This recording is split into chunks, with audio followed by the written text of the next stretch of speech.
To Baltimore, Astros have arrived for a 4-game series against the Orioles. We're at Oriole Park at Camden Yards. Thanks for joining us tonight. And after a tough start to the season for the Houston Astros, they were 11 games back on May 22nd. So what changed? What happened there? Because 44-31 was the Astros record from that day on. Well, the Orioles came to Minute Maid Park. The lineup changed a little bit. Our Toyota time to play takes us back to that night of May 24th. Here we go, 13th inning. Tony Kemp, who had just been called up recently, tripled to lead off that inning, and Carlos Correa, who snapped an 0 for 15 right here. He drives in the winning run in walk-off fashion. We've seen Carlos Correa do that a lot this year, but that got things going for the Houston Astros. They felt really good about themselves. They swept the series and continued to play for good baseball for a long time. And Blummer, I'm going to toss this up to you. That was a different team back then. A lot of different faces in this dugout now. Can they still get it done? Can they make a good stretch like they did earlier in the season now? Thanks, Julia. And I think pitching is going to be the issue. We know we're going to show you some numbers later that show the pitching is really relevant when these guys are going to be able to go good. But the good thing is a lot of these kids that are young on this roster with the 9 rookies won in the minor leagues. They develop winners, so hopefully they're learning how to win here. And you see A.J. Hinch as we get started here, the first of 4 with the Baltimore Orioles. As we look at George Springer and what he did against Kevin Gausman back in that series when the Astros swept the Orioles in Houston early on in the year, 3 games. And that was the big turnaround point for the club, and George Springer a big part of that. So can George get it hot now as the Astros start things off here in Baltimore against the Orioles? Team the Orioles at 66-53, 2 games back in that very tough American League East as Kevin Gausman brings a strike to start the night. We'll get to that lineup in just a moment. George Springer stands in, hitting .256. Leads the club in home runs. Grounds one to second base. Back up the middle. Jonathan Scope makes the play. And the first out of the night. And now the rest of the Astros starting lineup presented by Southwest Airlines. Alex Bregman is in that 2 spot.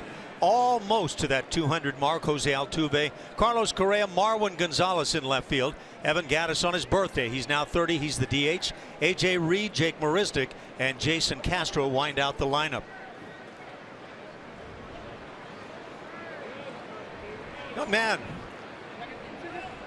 Mr. Bregman starting to get hot with the bat, swinging it the way most people believe he is capable. Well, it was a rough start as he entered the big leagues. Had that batting average below .050 in the early goings, but Alex Bregman now has picked up yesterday his 2nd consecutive multi-hit game. That came against the Cardinals and drove in the first of the Astros runs. He's hit in 10 of his last 11 as he takes a strike. 2-1 the count. Hitting coaches, and boy, the work they put in with these guys, just constant. Kevin Gausman steps off. Just the first inning, 1 out as George Springer has grounded out. Well spotted heater at 96 miles an hour. A 2-2 count to Alex Bregman. And quite a difference from what you see in the minor leagues. Watching the pitchers, 96, there may be a few guys that can bring it there, but can they spot it like that? Not likely. And now a 3-2 count.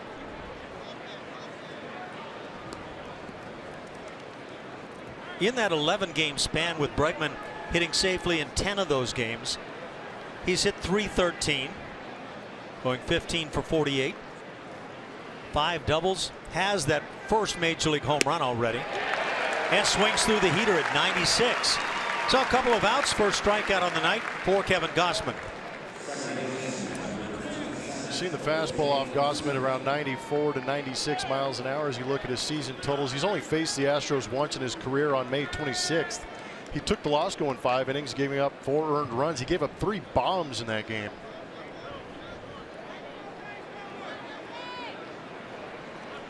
With 2 outs and the bases empty, Jose Altuve comes to the plate. Continues to lead the major leagues in numerous categories, including batting average, total hits. He is just plain doing it all. And when you look at some of the numbers that Altuve is putting up in road games this year. Just phenomenal stuff. He's hit .424 while playing on the road this season.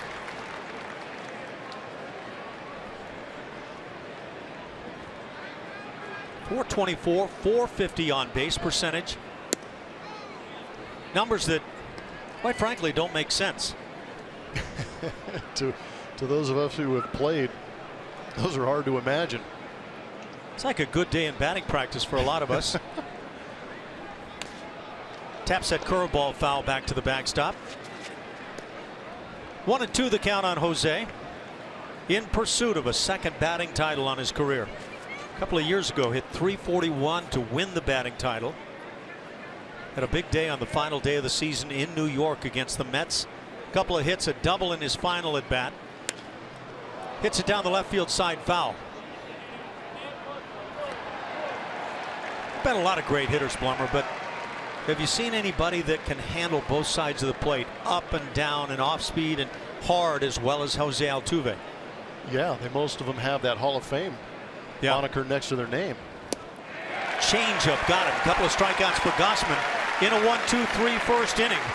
So the Astros go down quietly.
Half an inning here this evening.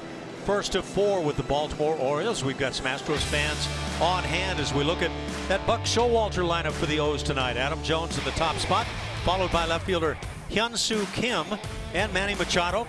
Middle 3, Chris Davis, Mark Trumbo, and Pedro Alvarez. In the bottom 3, Matt Wieters, Jonathan Scope, and J.J. Hardy. A lot of power throughout that lineup. On the mound for your Houston Astros, right-hander Joe Musgrove. He will be making that 4th appearance, 3rd start of his career. He has been extremely impressive. 18 1/3 innings pitched, but look at the walk to strikeout ratio. Those 2 walks, 21 strikeouts. Above average fastball, 92 to 94. It's been very well located on the edges. Hitters are hitting .235 against that fastball, a .148 against a slider, and that changeup that he has is pretty good too. They have yet to get a hit off it. Young man is just taken right to the major league life. And it's always intriguing when you see a pitcher come up and now the strikeout numbers are up for Joe Musgrove, as Jeff Blum said. And you look at the minor league numbers this year, though his strikeout totals were good. They were just over 1 per inning, and yet finding a way to get major league hitters to strike out. There's that good breaking ball. Fouled and back into the seats, just back of the Orioles dugout. 0-2 the count. You see anything in particular that Musgrove does that brings the strikeout into play? Getting ahead. You look at the count right now, 0-2. He's throwing a fastball and a breaking ball. I know we harp on it all the time, but getting ahead is a good way to be successful and take command of these ABs, and it allows Joe Musgrove to set these guys up later for the punch out. Good slider hit on the ground. Altuve is there, and the first out for Joe Musgrove. Fewest games to 20 strikeouts in Astros history. Joe Musgrove is the guy. Pretty impressive stuff. We know J.R. Richard had that wipeout slider, but he also threw almost about 100 miles an hour on every pitch. Joe Musgrove doesn't have that. He has to go out there and pitch, so that just gives him a lot of credit towards what I'm talking about as far as location and the ability to get ahead early. You know, it's funny how you hear different things about different players as they come up through the minor leagues. Well spotted heater on the 2-hitter. Kim hails from South Korea. But one of the things I had heard about Joe Musgrove is that, yes, he throws a lot of strikes, but doesn't have enough fastball maybe to be extremely successful at the big leagues. And yet, in the last month before coming up, there was a lot of talk about his fastball being a very good major league fastball. Good changeup hit on the ground into right field. So Kim has the first hit of the night. Comes with 1 out, and it brings up Manny Machado.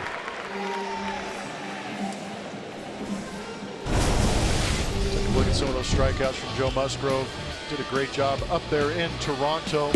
Went 7 strong in this game. Had 7 strikeouts to go to what Ash is talking about, a strikeout per inning. But did a great job. He doesn't have to be incredibly accurate with it when he's doing a good job of setting them up, getting these hitters to look for something else, and then putting them away with that curveball slider. And he saw the way he made Josh Donaldson and Edwin Encarnacion look in that series. And that's impressive stuff. Edwin Encarnacion, a guy right now who might factor in as the MVP in the American League, along with that big consideration for Jose Altuve. Kim at first base doesn't run a lot. In fact, when you look at the Baltimore Orioles, they are a team that slugs it. They lead the league in home runs. In fact, they lead the major league in home runs. They've hit 177, and they tear it up right here in Baltimore. But they do not run. They've stolen 15 bags all season long. But what they've done with it is they've only had 1 runner caught stealing all year. No, Buck Showalter is not one of those managers that likely comes out of spring training saying, well, we're going to be more aggressive, run more this year. No, he's just letting the sluggers do their thing. And they've gotten plenty of pitching. These Orioles in a good spot in 3rd place right now, 2 games back of leading Toronto. Boston is 1 game back. And one of the reasons this club is so good is standing at home plate, Manny Machado.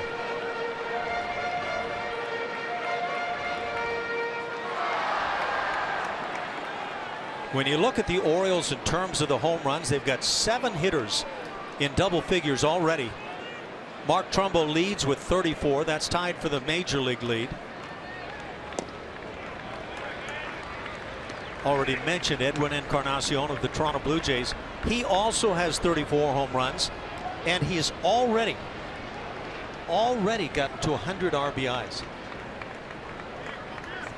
These guys do a good job of getting on base in front of him there in Toronto. On the hands, but line down the left field side, and that goes to the wall. Extra bases.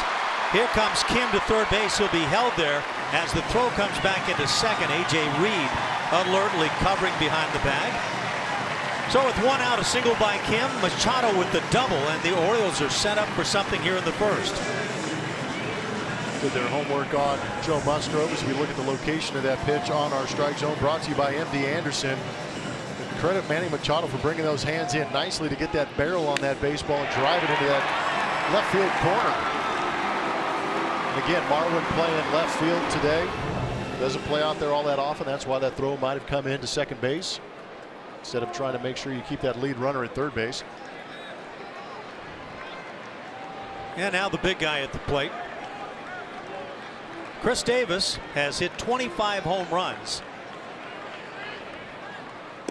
Takes the good breaking ball for a called strike. Davis, a guy that'll strike out a ton. He's already punched out 165 times. And he's hitting just 220.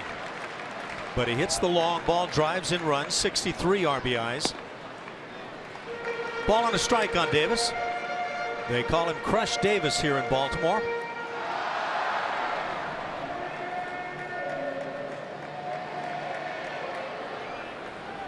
Always meticulous, A.J. Hinch.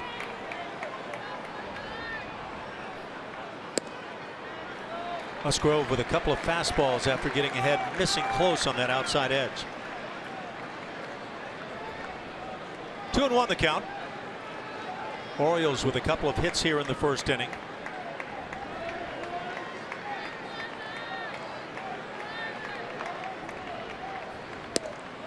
And that fastball spotted right on the edge. Evens the count at 2-2.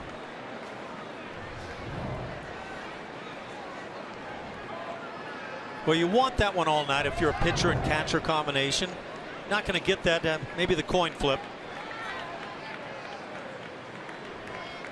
Big strikeout to get right here. Curveball got him looking.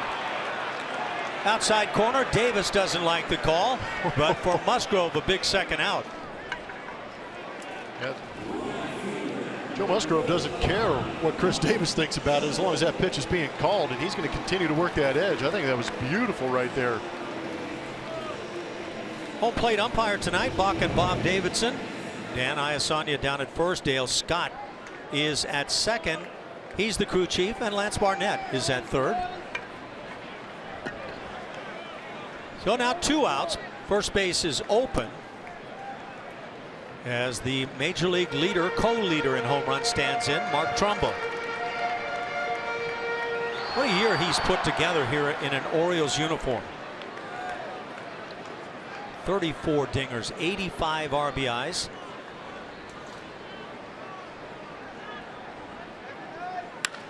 Hits one deep to left field, and it's not coming back. The Orioles jump on top 3-0 on home run number 35 to lead the major leagues for Mark Trumbo.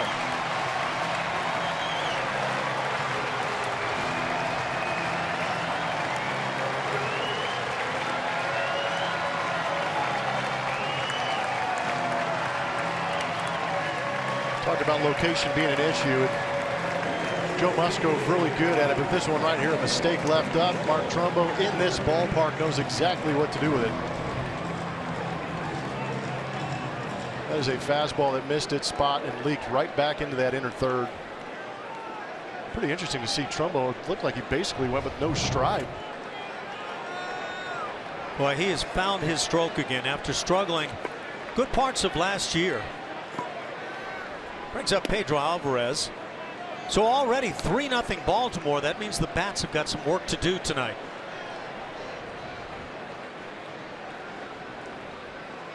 That's home run number 166 on the career of Trumbo in his 7th year in the major leagues. They just keep throwing power at you all throughout this lineup. Now this lineup, when they sat down and said, we play at Camden Yards, what guys can we have here? They're going to get the most out of this ballpark, and they did it. Yeah, that's a great point. You build your club around the ballpark a lot of times. This is really the first adversity we've seen Joe Musgrove go through. I was going to say, to this point, it's appeared to be easy for Joe Musgrove. You know it's not going to continue that way. Quite frankly, sometimes you want to see a guy, how he handles some of the pressure going the other direction. Well, just like we talk about the hitters that come up from AAA and scuffle a little bit and get out to those rough starts, you're going to see the same thing on the pitching side too, because teams are going to get those advanced scouting reports. They're going to watch the video, pick up on tendencies, and try and make these guys pitch. How about that off speed? I don't know if that's the changeup at 88, but well, that's exceptional on a 3-1. And again, that same pitch. Almost makes you wonder if that was a BP fastball. Yeah, with that velocity, 88, 89. When you watch Musgrove from behind that camera shot, you can see that he pre-grips changeup and then adjusts to the other pitches, which a lot of pitchers do. You see the fingers on the baseball. That's the changeup grip. Is he going to stay there? And that might be that pitch. He just throws it hard.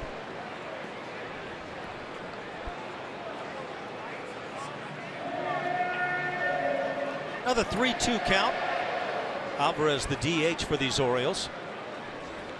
Major league leading team in home runs.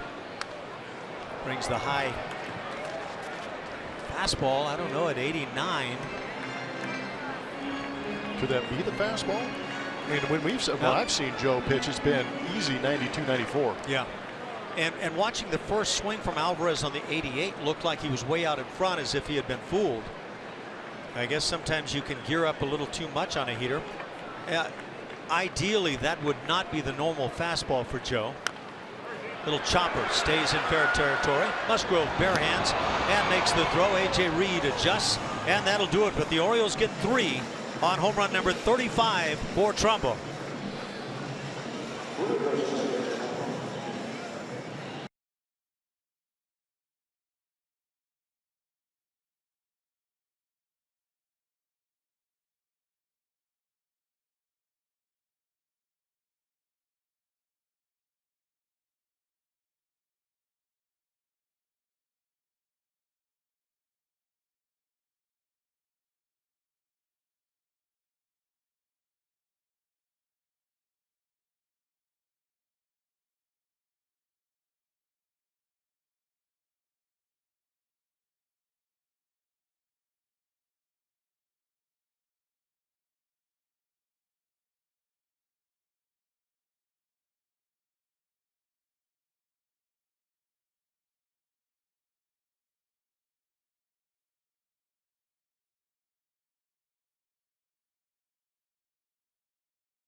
Out to an early lead, 3-0 over the Houston Astros. And with Correa coming up, we got time to look at our Ford spray chart. Look at what he's been doing, swinging a good bat. On the left side of your screen, in the first 2 pitches of an AB, you're seeing where some of those are going. And then pitches 3+. So on the right side, you're going to see some pitch counts, maybe where he gets into that 2-strike mode, has to shorten up a little bit, go up the middle the other way, which I like to see those guys doing in 2-strike counts, because you got to be able to put that ball in play. And Carlos Correa's been doing a great job of that of late. But I know that left side of the screen is what Ash is appealing to about these guys being aggressive and maybe a little turn and burn early on if they get a pitch to do it on. Look, Jeff Blum knows his stuff, and you get deep in that count, a couple of strikes on you, going up the middle, going to right field. Some guys simply can't do it. Carlos Correa can do it very, very well. Is he doing it more this year than last year? Last year he hit 22 home runs in 99 games. He's already played in 116. Tonight's number 117 for Carlos. So maybe the home run totals are down a bit. And when you look at the overall numbers, about the same in terms of batting average. He's 5 points down this year. He's hit more doubles, and maybe going to the gap in right center is paying off in that regard. I would expect more teams to pitch Carlos hard inside and see if he wants to start trying to get the barrel out and drive balls to left. Again, that very good fastball from Kevin Gausman. Picked up a couple of strikeouts in the first inning, getting Bregman and Altuve.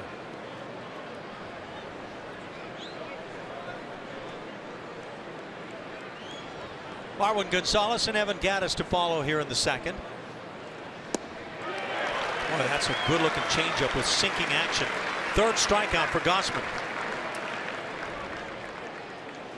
I agree, that's a tough pitch to get to, especially when Gausman is averaging around 90.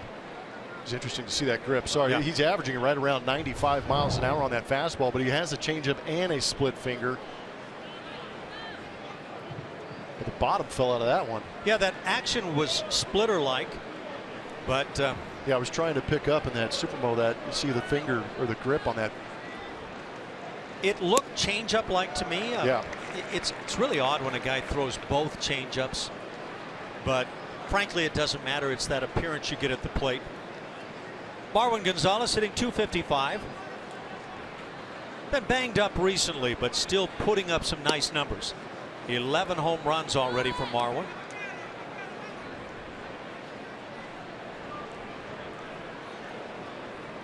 Come out of spring training, you're not sure if you're going to play a whole lot. In the case of Marwin Gonzalez, you get some chances and you play well, as he did last year, and then you just keep on playing somewhere. Tonight it's in left field.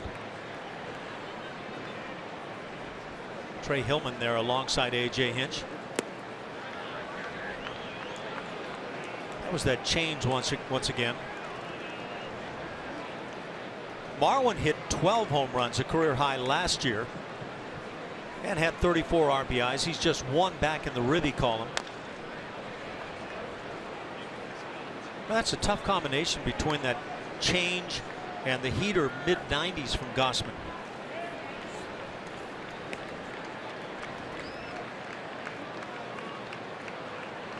Marwin has also picked up 22 doubles this year. That's 4 better than he put up last season. Done a heck of a job defensively at first base throughout the course of the year. You're not going to play much second or shortstop when you're playing in Houston. And third base appears to be taken for the moment.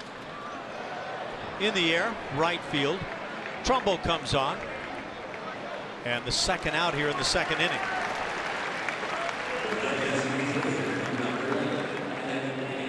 Some of those pitches we're talking about. You see the scouting report that we have breaks up the split finger from the changeup, but the velocity on that fastball right at 95. Split finger's tough to get to. How about the slider? 373 against that. Changeup hitting 385. But you know what's interesting about him having a good split finger and a changeup to go with that fastball. Left-handed hitters this year hitting 237 against Gausman. That tells you that the split and the changeup have been effective against those left-handed hitters because it's fading away. Birthday boy, 30 years of age, Evan Gattis. Gets the start tonight as the DH for the Astros. 0 for his last 9. Breaking ball. It's 0-2 quickly. Supposed to get treated better than that on your birthday.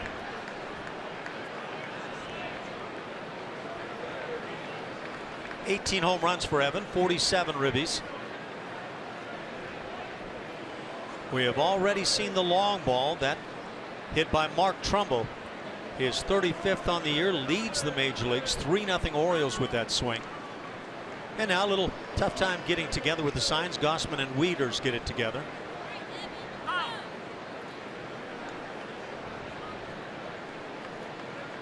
That's the way a mound visit should be. Say what you got to say. Get out of there. Should be a visit, though. It should be a trip to the mound. All right, Rob Manfred. I'm going to go ahead and get my rules in there. You can call me anything you want. Just go ahead and pay me like Rod. That's all I want. Good luck with that.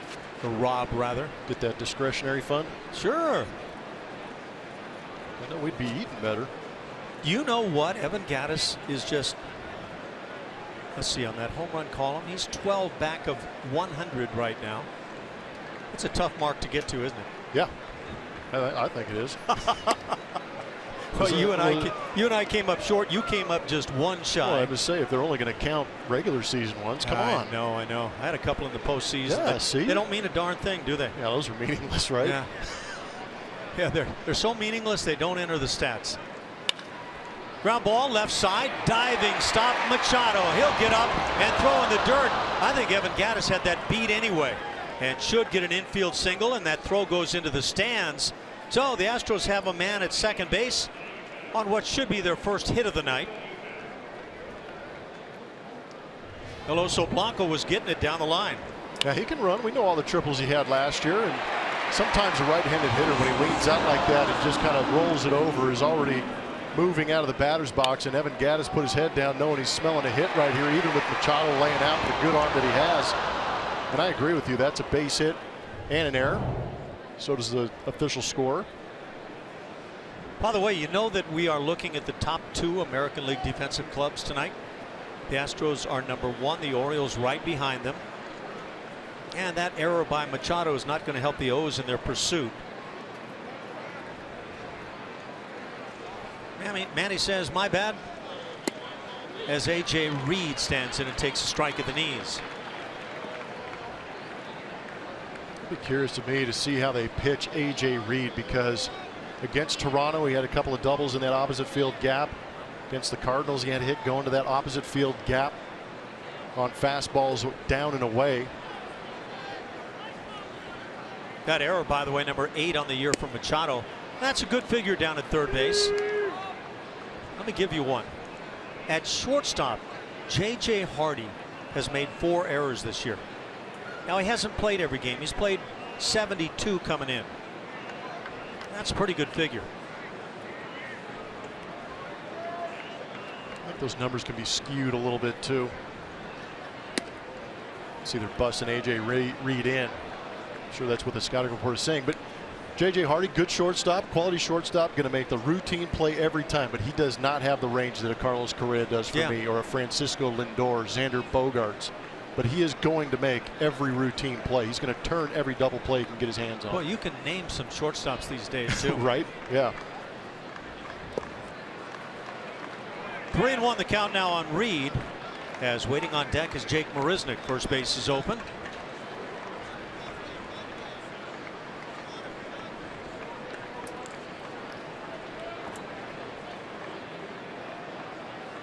See if they try and come inside on a 3-1 count. That would AJ. that would be my book too on AJ. When I've seen him have success, he's getting the pitches out over the plate. Yep. Get it ready, get the head out. Fastball that finds a lot of the plate, hit on the ground and off the glove of Scope into right field, and that's going to produce a run. It'll be an RBI single for A.J. Reed, and the Astros get on the board. Now 3-1 here in the second inning. And good for A.J. Reed for getting the head out on that pitch. Evan Gattis on his birthday gets it started. Scores the Astros' first tally of the night. Pitch up out over the plate to A.J. Reed. They wanted to bust him in, but again, you leak it out over there, and the big man, if he get extended, get that head out, he's going to hit it pretty hard. How about that? 2-out RBI. Kind of nice to see an RBI on the season, number 5 for A.J. Reed. Pretty well spotted heater from Gausman. Jake Marisnick hitting .219. A couple of home runs on his year, 9 RBIs. Happy birthday.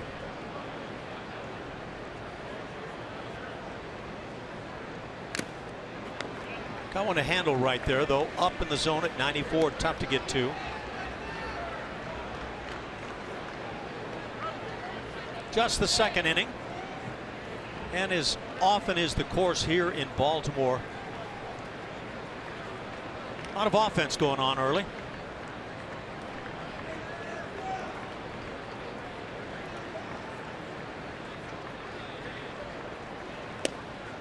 Fastball just away.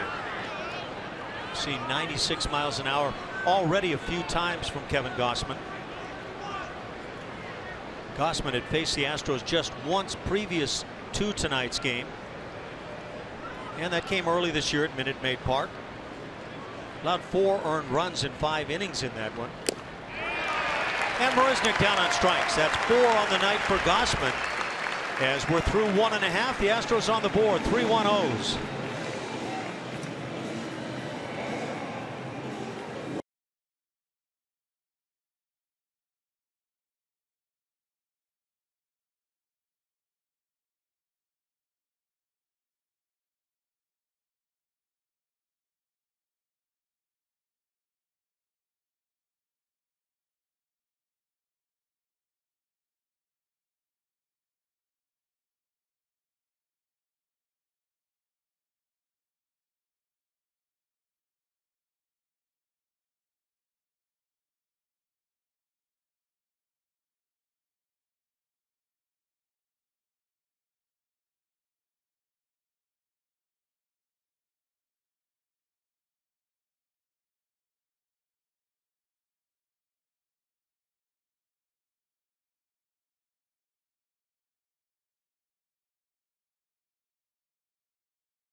3-1 Orioles leading the Astros, and get a behind-the-scenes look at places like historic Union Station, luxury suites, the Diamond Club, and much more with a tour of Minute Maid Park. For more information, visit astros.com/tours or call 713-259-8996 to schedule your tour today.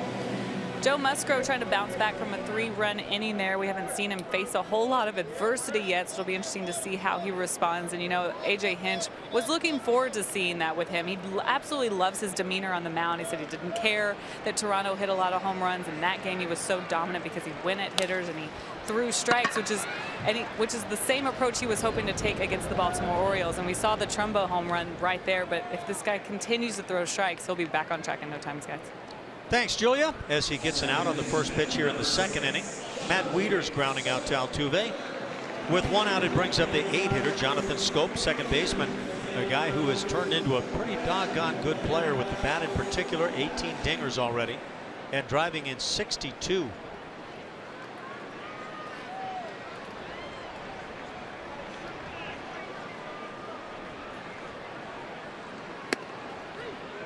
That fastball up to 92.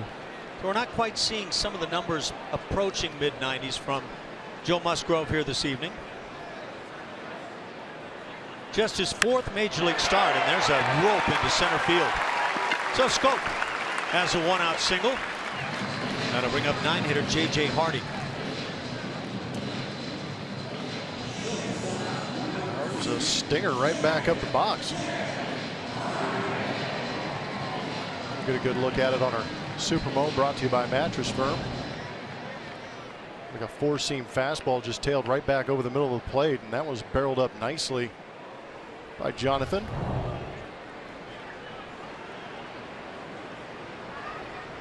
In normal shift situations, that's an out. Right? Yeah. J.J. Hardy 0 for his last 7.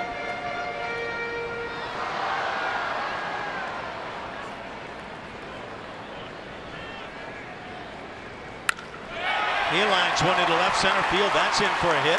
Schoop digging for third base, and he's going to be held there at the last moment as the throw comes back into second. A single and a double. Schoop and Hardy in scoring position with 1 out for the top of the order. Right now we're seeing Joe Musgrove miss his location with this fastball. You see Jason Castro set up outside. You look at the strike zone and see that that ball is missing up and in. And at 90, 91 miles an hour, big league hitters are going to have the bat speed to be able to catch up to that. I tell you what, there is some fear in the arms of those outfielders. A couple of base runners early in this game being held up at third. Brent Strom is coming out to the mound. Try to assess things with Joe Musgrove. You could see as that pitch was hit, Jason Castro, with what you were talking about, location was nowhere close to what they were attempting to come up with, and Castro just kind of hung his head, maybe shook his head a little bit, and you can have those moments of frustration with Joe Musgrove. That hasn't been the case to this point. Yeah, and you can't expect guys to go out there and be perfect all the time. And obviously, we've set that bar pretty high, seeing what we've seen early on from Joe Musgrove. But again, it's a game of adjustments. Brent Strom knows that. That's why he's out there talking to the young man. So Joe Musgrove comes to the major leagues, and the first 4 teams he faces, Toronto twice and the Texas Rangers, and now the Baltimore Orioles. Pretty tall task. Yeah. I mean, the big leagues is one thing, but facing those teams, it's pretty tough. Yeah, if you can come out of that group of teams and feel like you pitched well, you ought to be in a pretty good spot. Tell you what, a pop-up and a strikeout gets him out of this thing. Almost got out of the first inning before a 2-out 3-run home run by Mark Trumbo. Adam Jones hits one in the air, right field. Just about medium depth. Springer makes the catch, tagging his Schoop. The throw to the plate offline, and the Orioles pick up a 4th run now on a sac fly by Adam Jones. It's a 4-1 Baltimore lead. 2 outs here in the second. Moving into third base on that sac fly is J.J. Hardy. I didn't think that ball off the bat was going to be deep enough to score Schoop, but it just seemed to keep drifting and drifting to right field. But a good job by Adam Jones with a runner at third base, less than 2 outs, elevating to the outfield. Springer got himself in good position, but just a little too deep. That's kind of what you were talking about up top, about how the ball carries well here in Baltimore.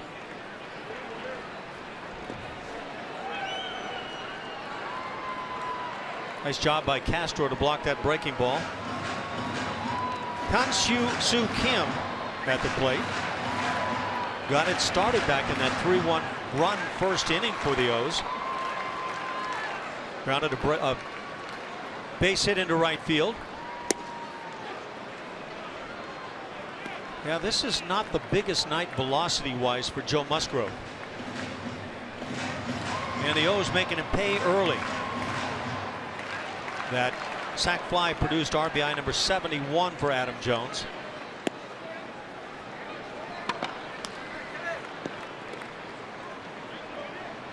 Five hits already for the O's.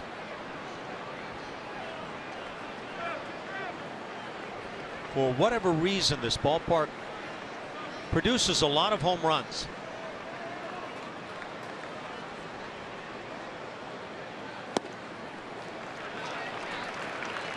Three and one the count.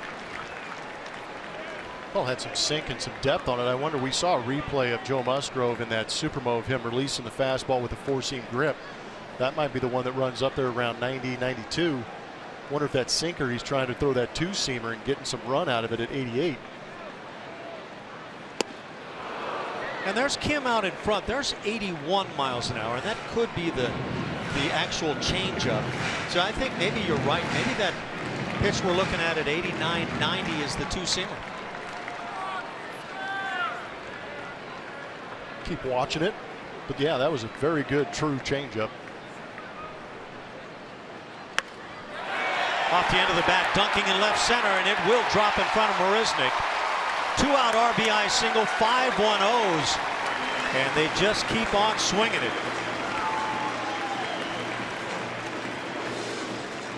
Ball not crushed, but in a two-strike count, Kim just kind of flips at it.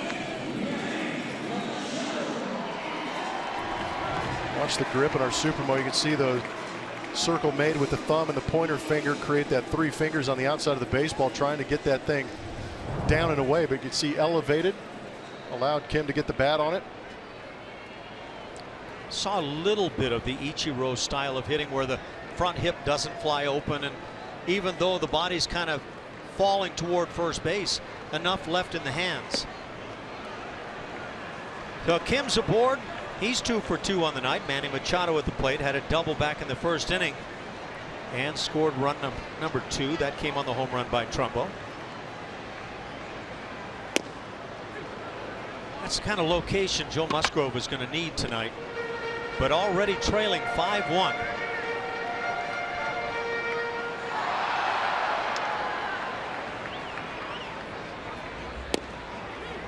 Curveball finds the inside edge. Manny Machado is going to get some talk about him for MVP this year, especially if the Orioles find their way into postseason play.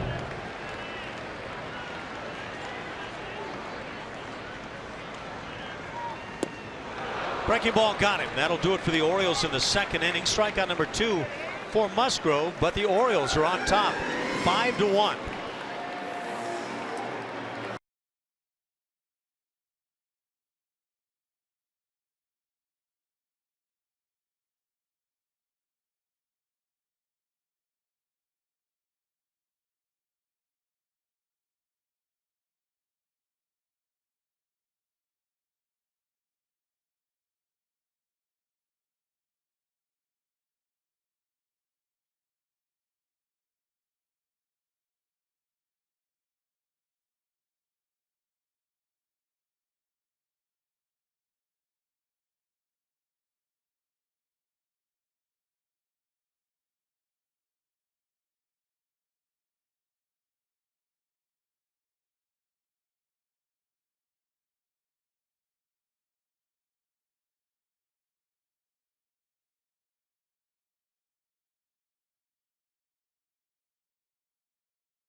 Houston Astros baseball on Root Sports is presented by Toyota. Let's go places. By Jack in the Box. Taste the all-new Jack's Brewhouse Bacon Burger today at Jack in the Box for a limited time only at participating restaurants. And by Southwest Airlines. Transparency, low fares, nothing to hide. The folks out in that right field area, Utah Street, as well as in the ballpark here in Baltimore, having a nice start to their game. 5-1 Orioles through 2 as Joe Musgrove has been touched up. Kevin Gausman has allowed a lone second inning run to the Astros, driven in by A.J. Reed. Here in the third inning, 9-1-2, Jason Castro leads it off, followed by Springer and Bregman. Jason Castro has been flashing a little awesome power here in recent at-bats. Walked in yesterday's game. He's reached in 5 straight. And in that span, hitting a modest .278.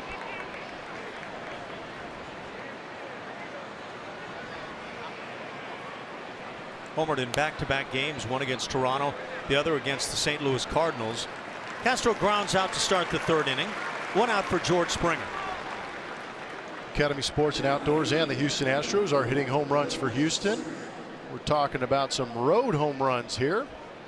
In this season, George Springer, 12 of his home runs have been on the road. Carlos Correa, 11. And of course, Jose Altuve is going to be on there doing some damage like he has been doing all year long.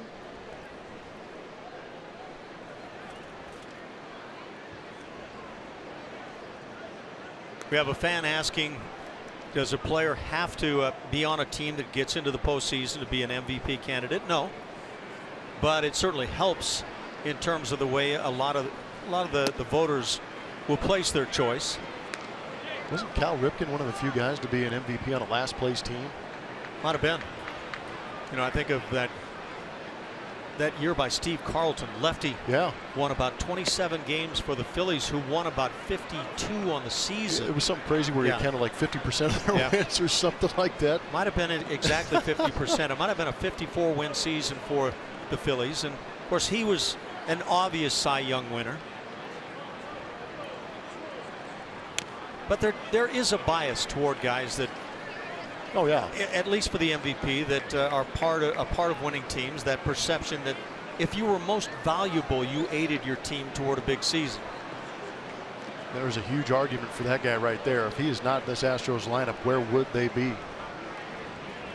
If that's the question you're asking. Yeah, well, that's the age-old question. Is MVP, does it imply to you that it's the best player in his league? Yeah. For me, it always has. I agree. Jose Altuve is the best player in this league this year.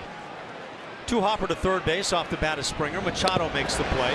Just does get Springer going down the line. A couple of ground ball outs here in the third inning. It'll bring up Alex Bregman.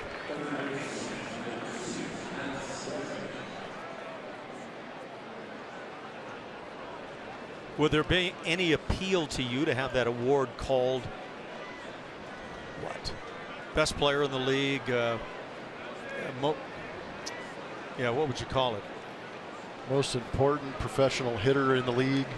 Well, and then you add the defense and the base running of Altuve, and you've got the complete player. Alex Bregman struck out. He was the first of 4 punch-out victims on the evening. Well, it's an interesting question because if you're going to count the DH as a most valuable player, you're strictly looking at offensive numbers. Can David Ortiz win the MVP award as a DH?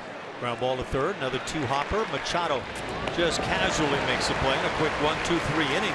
Turned in by Kevin Gausman.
1 Orioles lead over the Astros. Tonight's pitching performance is powered by Kubota. As we look at Lance McCullers, who is the top strikeout guy per 9 innings in the major leagues this year. But part of that series against the Orioles, when the Astros won 3 straight to turn things around, 52 strikeouts the Astros pitching staff dropped on the O's.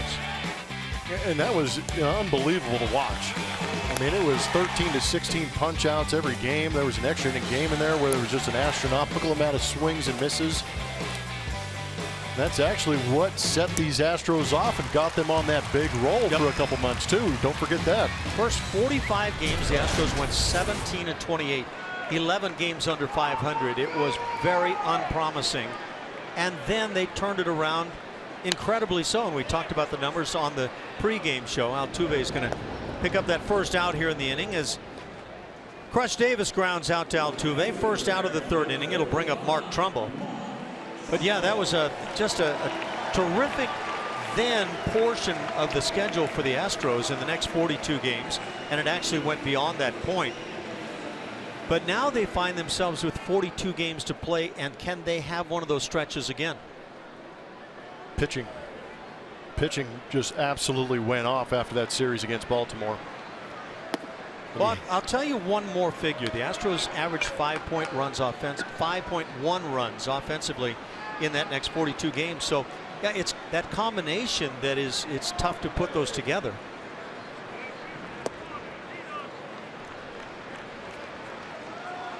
And it's interesting, and I hate to bring it up because Lance McCullers is on the DL, but that was when Lance came off the DL and inserted himself into that rotation in a big way. Yes. I think, as I see it, a healthy Lance McCullers and Joe Musgrove can make quite a nice young pair on the hill for the Astros.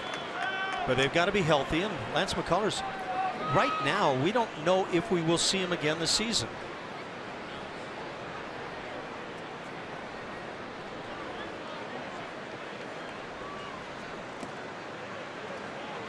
Three and 2 the count.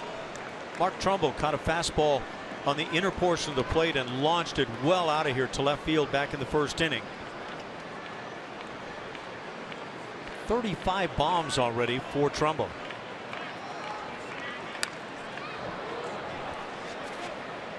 Go back to last year. Trumbo moved on to Seattle, and it just didn't go well at all as a member of the Mariners.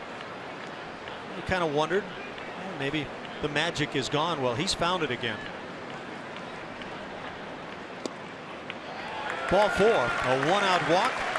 First free pass issued by Musgrove. It'll bring up Pedro Alvarez.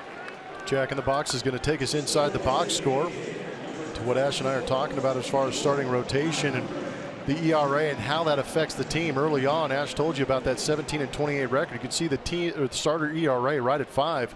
But when they got going and they got going good, that ERA dropped to 3.44, and they went on a great run.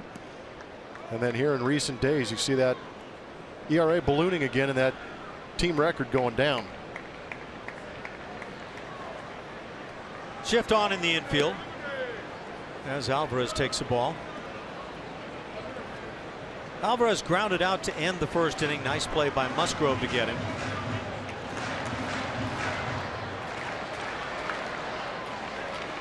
Six Baltimore hits, but the big one, the home run by Trumbo.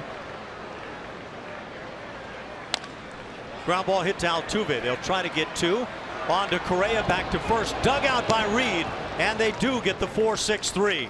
Very nice play on that backside by Reed. First double play of the night, and the O's go quietly in the 3rd.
Methodist is going to bring us our league leaders, and it's Jose Altuve. We're going to highlight some of the base hits he's gotten here at Camden Yards. We already know what he's done on the road this year with an electric average above 400, but he especially enjoys coming out here to Camden Yards on the East Coast and partaking in some of the acreage they have here with these hits, and you're going to see why. Highest career average at Camden Yards for active players. Again, Jose Altuve at the top of that list, 441 in his career here at Camden Yards. And he's yet to hit a home run here at Camden Yards. Okay, here we go. I'm calling it. You know how many he needs to get to 20, right? Yep. Turn himself into an easy 2020 guy. No, it's time to break out the offense. Part of that 42-game stretch where the Astros played so well, and you pointed out, Blummer, the great pitching they got. Again, scoring just over 5 runs a game in that span. When you combine the offense with the pitching side, you got a chance to be one of the great clubs. There's a shot down the left field side. Altuve back at it here on the road and in Baltimore, has a leadoff double. And so he just keeps putting it together time after time. He is a phenomenon in this game. Altuve hitting .364 with that double.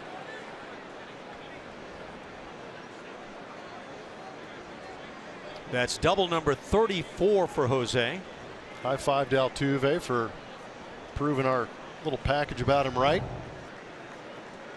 There's that split-fingered grip just kind of dangled out there, and Jose Altuve is not going to miss those mistakes. He hasn't missed one yet this year, I don't think. Raking it down that left field line. That's really the difference between guys who are really good and guys who are not, is that when they get a pitch to handle, they don't miss it many times, the good ones.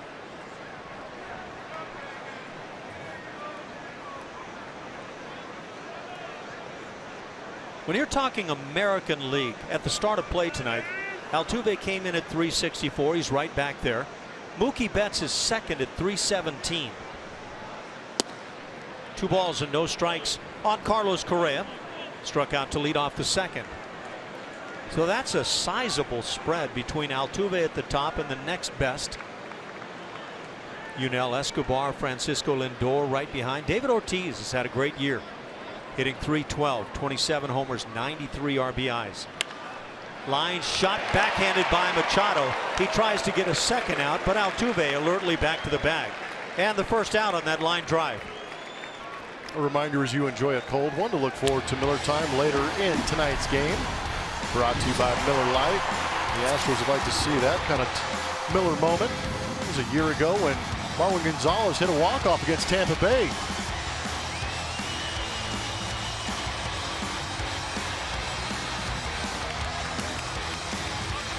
Oh, that's just avoiding the love of your teammates right there, isn't it? Oh, they didn't give up.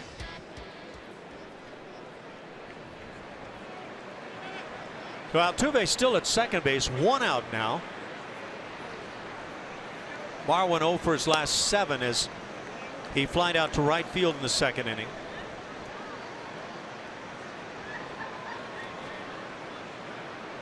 There are some guys that have put up doubles this year. David Ortiz leads the league with 38. Betts and Machado at 34. Altuve now has joined them at 34.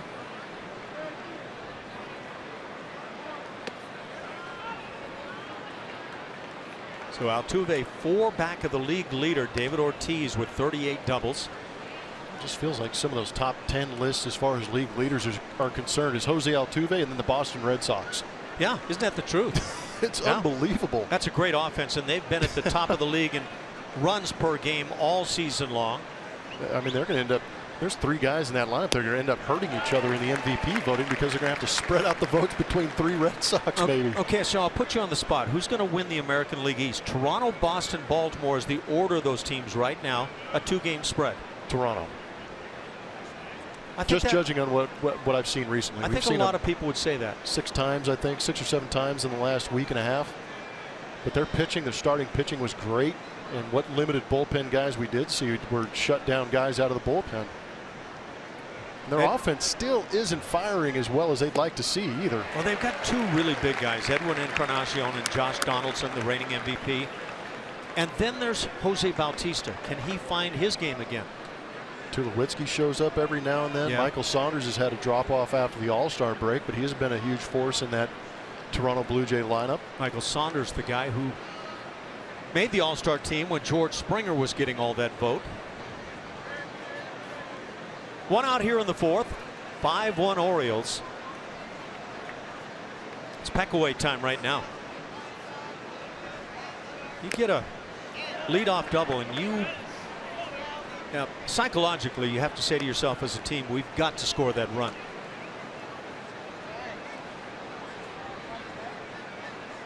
Hasn't been easy for this offense to do after that 4-hole or that 4th spot in the order.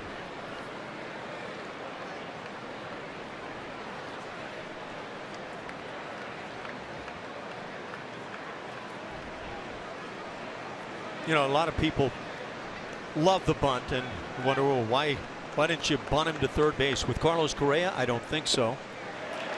That off speed for Gausman is working very effectively as Barwin gets a piece. But the Boston Red Sox, who are a game out in the American League East, have successfully bunted this year. I don't want to put you on the spot, so I'll go ahead and do it. Yeah, I'm not going to guess on bunts. Yeah, because I got a great big glass of Who Cares about the bunts. Yeah, there you go. 5 sacrifice bunts for the Boston Red Sox this year. Well, I was going to bring up a point. Marwin Gonzalez hitting 5th behind Carlos Correa had an at-bat in Minute Maid Park. Runners on 1st and 2nd, nobody out. He laid down a bunt, moved the runners over. Guess what happened? Nothing. Yeah, which is so often what does happen. Pop up on that left side. That's the 2nd out here in the inning. But I appreciate your point about the bunts. No, I think it's one of those things that, and furthermore, where a lot of people think, well, every other club is doing it. Well, it's number one, that's just not true. And number two, it's not percentage-wise successful that much of the time.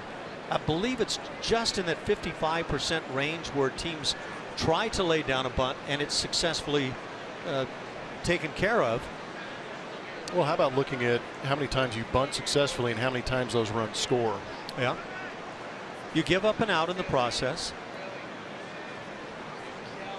Yeah, and it's really easy to look at an inning like this and say, well, you didn't score here unless Evan Gattis comes through with 2 outs.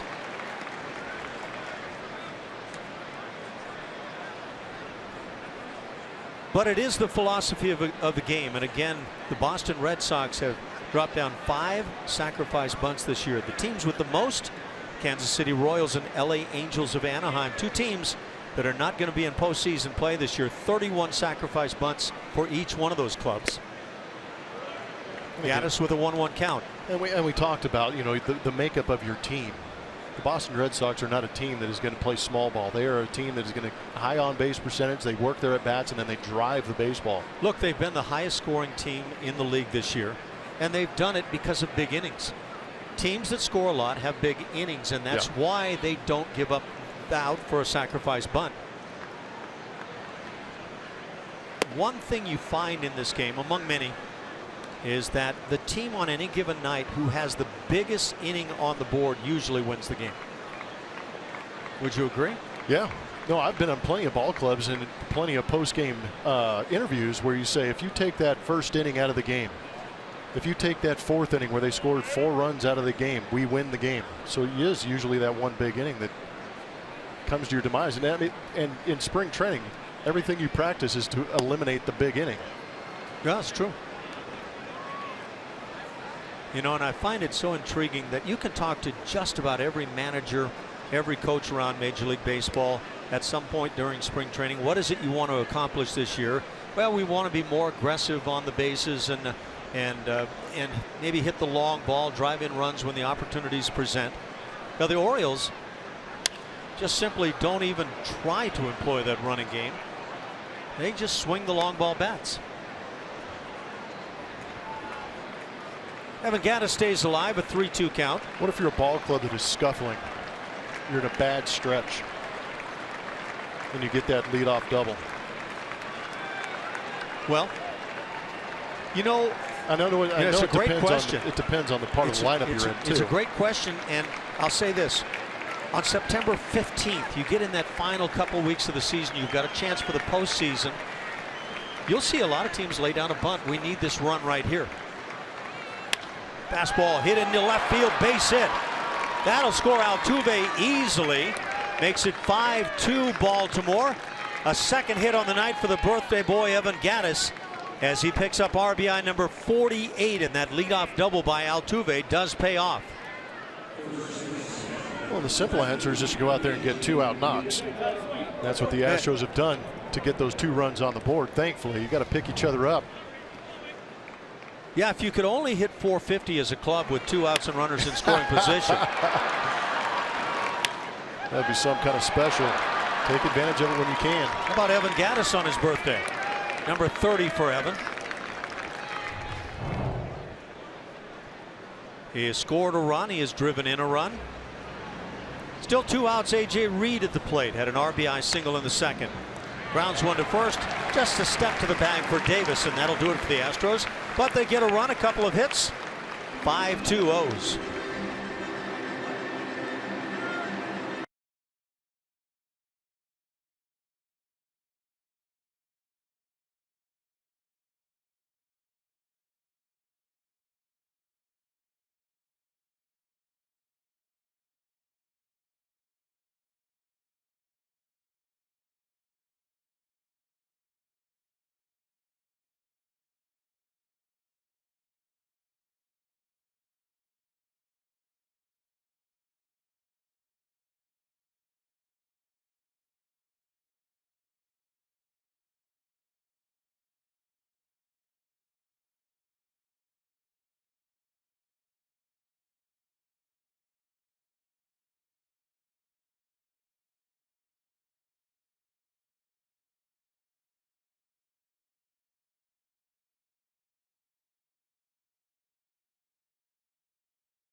The Astros here at the bottom of the 4th in Baltimore. And it's time for our Chevy Stroh poll. Make sure to get on Twitter, follow us at Root Sports SW so you can vote.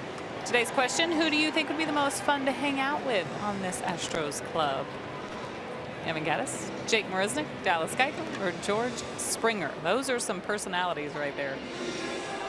I'll tell you what, if you want to learn how to chop lumber, you're going to hang out with Evan Gattis. If you're going to work on your dance moves, you want to hang out with George Springer. And I think Ash right now wants to hang out with Dallas Keuchel because of the goatee we got working. Well, you know what? You can go ahead and toss some facial hair. You can bust me, and I'm going to lose that one in a heartbeat. But I think he grew that in a week. I have a week's growth going on here, and Evan Gattis is a close second on the club.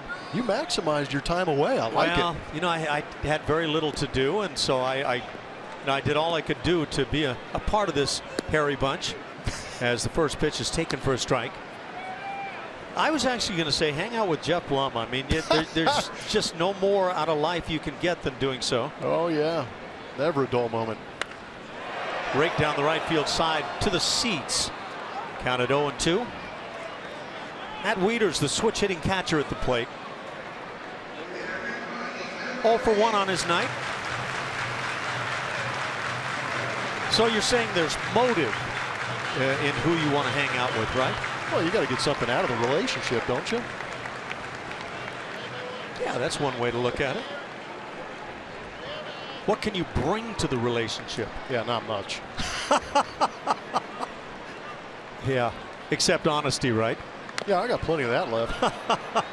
Little chopper handled by Musgrove. He'll apply the tag. Out number 1 here in the 4th for the O's.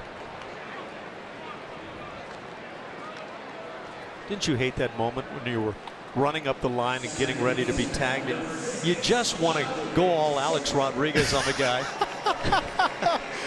Just go with the judo chop. Yeah, just start slapping the baseball. And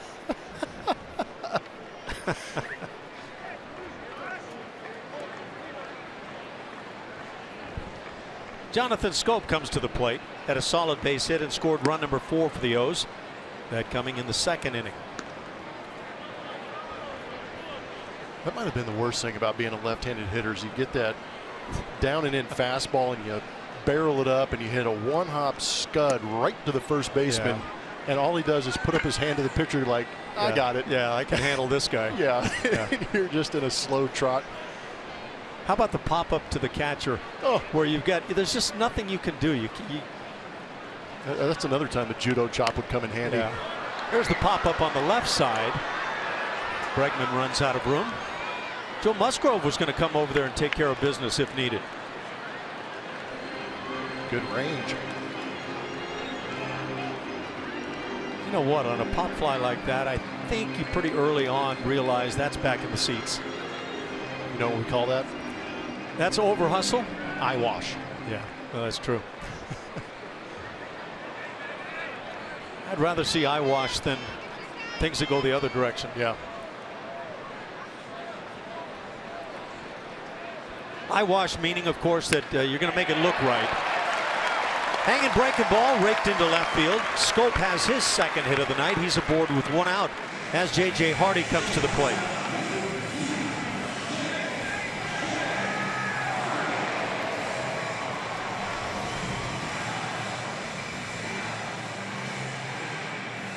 Elevated breaking ball, not doing much.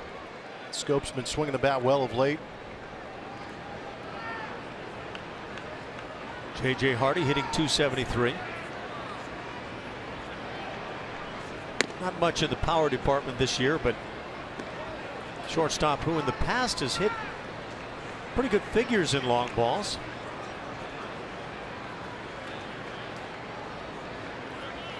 Steady defensive shortstop on a ball club that scores a lot of runs. Pretty valuable commodity.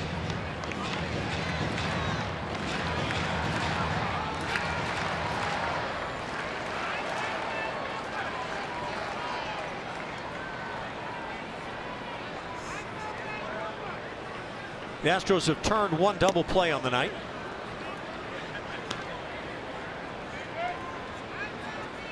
In fact, J.J. Hardy has had 5 seasons in which he has hit at least 22 home runs. He topped out at 30 back in 2011 with the Orioles. He's put up some very good home run numbers, 180 on his career.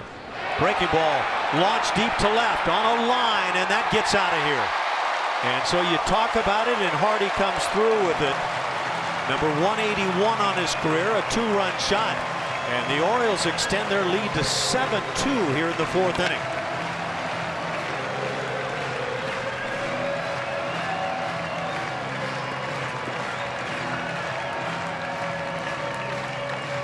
Not Joe Musgrove's night. Seen that breaking ball kind of back up. He wants to go down and away with it, but you've seen it a couple times tonight where it's backed up. And what I mean by backing up is it doesn't have that break going towards the outside corner. It stays on that inside. And when a hitter sees a pitch that long on the inside third, he's going to rip it. Yeah, I just don't think it's one of those nights for Musgrove where his arm feels great. The fastball's there. The other pitches follow suit. Top of the order now with Adam Jones at the plate. He is grounded out and hit a sac fly ball to right field. That left Springer with a shot at the plate. Throw was a bit offline. Otherwise, it might have been close at the plate.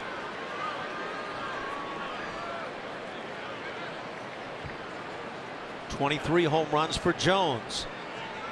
And you go through this order, and they put up a bunch. 26 for Manny Machado. 25 for Chris Davis. 35 now for Mark Trumbo. 18 for Pedro Alvarez.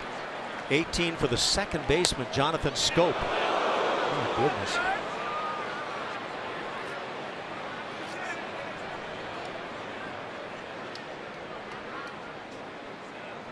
Have yourself ready if you're going to sit down anywhere near the field and down either side. Yeah, especially here at Camden Yards, that ball's going to get on you in a hurry. This is the anti-Oakland Coliseum. The fans are.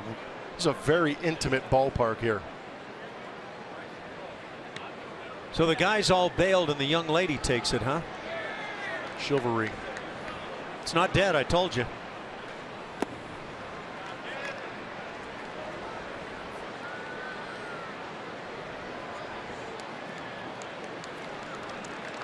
Young lady's going to come out of the lineup at this point, but apparently she's pretty tough.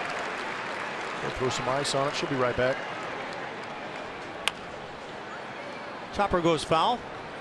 2-2 the count on Jones. The Orioles have produced 5 runs on the night on a couple of home runs, and it is what they do.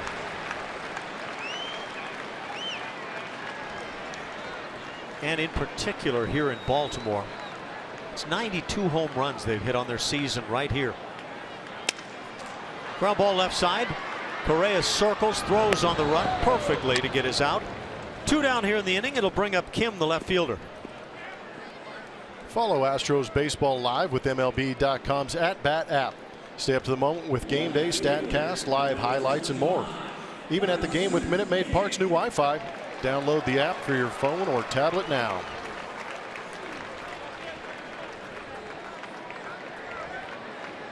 (7-2) Baltimore.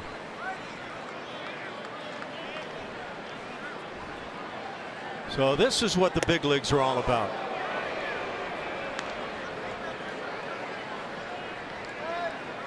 For Kim on the night, 2 for 2, a couple of singles. He has scored a run and driven 1 home. And his numbers are quite good, hitting .324.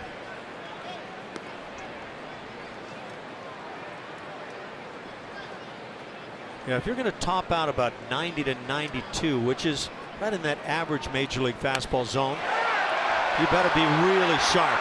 Drive to center field, long run Marisnick. This is off the wall, and Springer's going to have to back up. Digging for third is Kim. He'll be in as he's 3 for 3 on the night and comes up with the 3-bagger for Kim. That's his first triple now in the major leagues.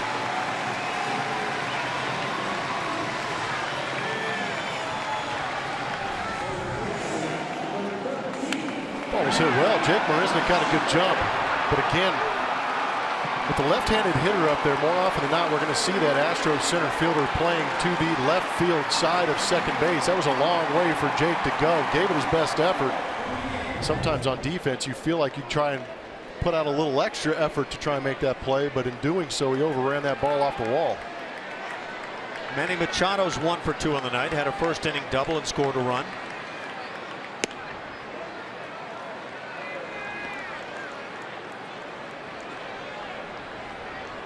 That slider from Musgrove tonight having nowhere near the impact we've seen in previous starts. That's the good one. He induces the half swing. It's a ball and a strike.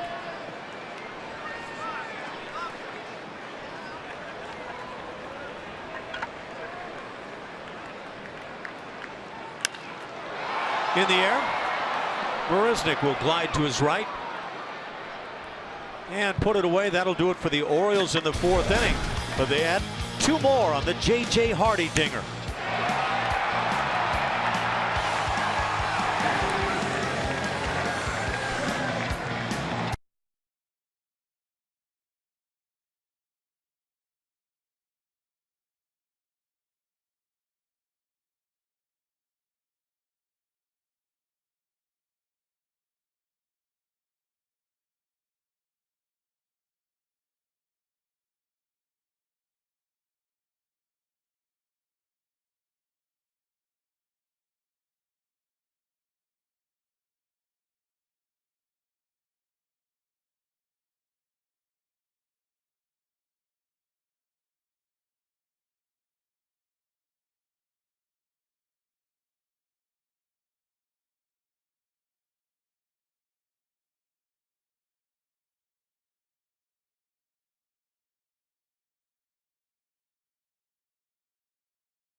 is how muddy the waters are going to be when it comes down to this. I mean, as much as we'd like to watch what Baltimore's doing, or Detroit, or Toronto, or Boston, or Seattle, the teams that are in this race, we need to take care of ourselves. We need to win our own games and worry about what everybody else is doing at a different time. I mean, it's specifically when you play a team that's in it like this, and we're going to play, Seattle a lot. We're going to play Texas a lot. We're done with Detroit.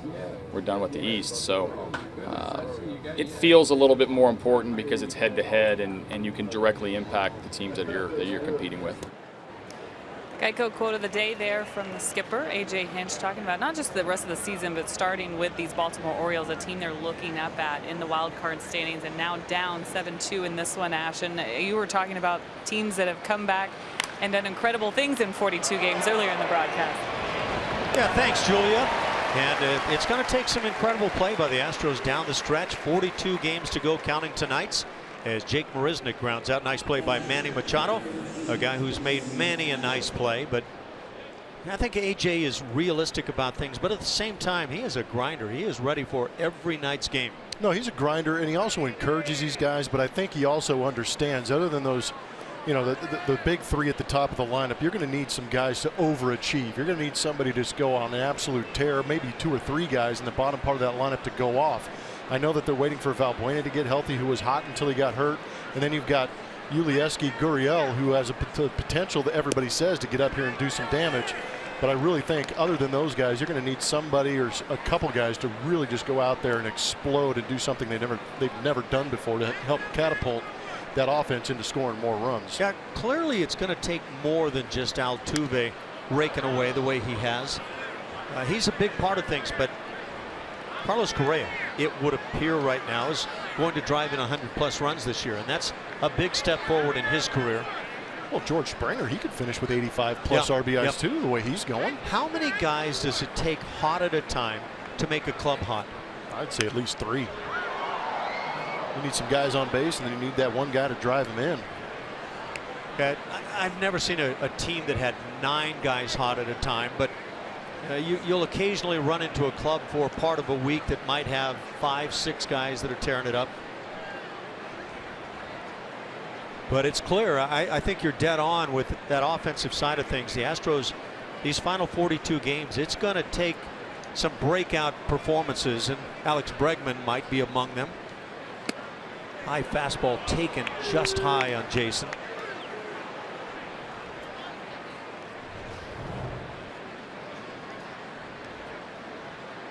Or was it? Wow. That's kind of what my reaction was watching the pitch. Of course, I'm the guy that sits back there and begs for everything that comes in. Not literally. That's one of those things you always want to stay away from. But you do want to ask, at least after the case, after the hitter leaves the plate area, hey, that 0-2 pitch, what'd you think on that? Castro goes down on strikes, and the bat goes flying once again, and that's become something that's been happening to Jason quite a bit. Well, if you remember a while back, he got hit with that foul ball on the back of that right hand. Maybe the strength is here and there, but you look at the National League wild card. In 2004, the Houston Astros 60 and 60. Ash was talking about 5.5 games back, and then they got on one of those tears that we're talking about. Hopefully see him from another Astros team here in 2016.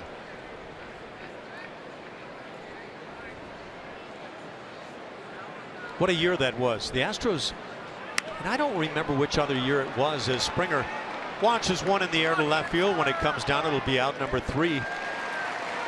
And that'll do it, despite the fact that Kim was ready to fire to second base. I'm not sure why. A 1-2-3 inning.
By Southwest Airlines. Transparency, low fares, nothing to hide.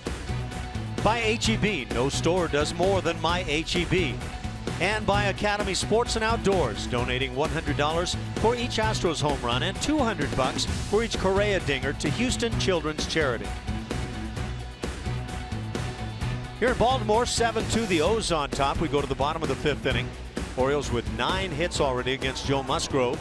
And a couple of those going the distance. A couple of home runs. 3-run shot back in the 1st inning by Mark Trumbo. And then J.J. Hardy got in the act in the 4th inning. A 2-run drive to left. Chris Davis, big first baseman. He's played a little right field recently for the Orioles. And has an 0 for 2 going tonight.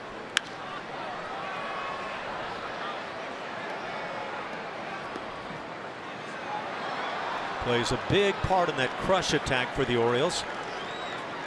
Major League leading team in home runs.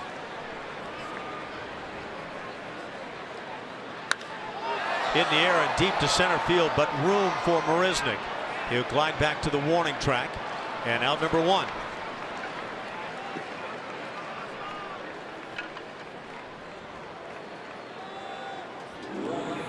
Plummer, you mentioned that last half inning before George Springer flied out that the Astros back in 2004 put on that stretch, the final 42 games of the year. What was the figure? 32-10 in that span. They actually lost the first of those games.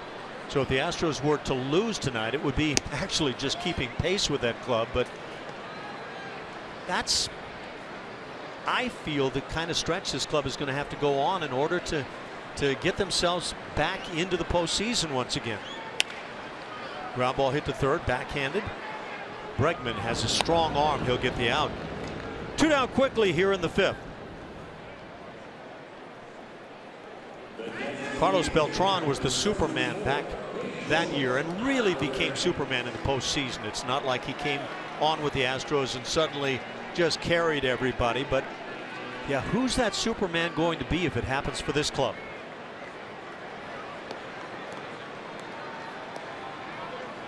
Got a couple of options. That's always a good thing. Altuve's been doing his thing all year long. But you can't expect him to drive in every single run. He does a great job of getting on base. It's those power threats and the Carlos Correas, the George Springers. But you also need some late lineup lightning. So if Carlos Correa this year is to finish up, let's just say hitting .280 and drives in 105 runs, I don't even want to throw a home run figure on that. Coming out of spring training, would you have said, yes, we'll take that set of figures? Yes. Because I think some of us might have thought he's just so talented that maybe larger numbers were ready for season number 2, but they're coming. I'll tell you what, you're not doing too bad if your sophomore slump is 280 and 100 plus RBIs. Yeah, agreed. He's only 21. Look, he's a great talent. He also has the pleasure of hitting behind Jose Altuve in the lineup. He's doing that without a legitimate protection behind him either. That's true. I mean, we've talked about it at length.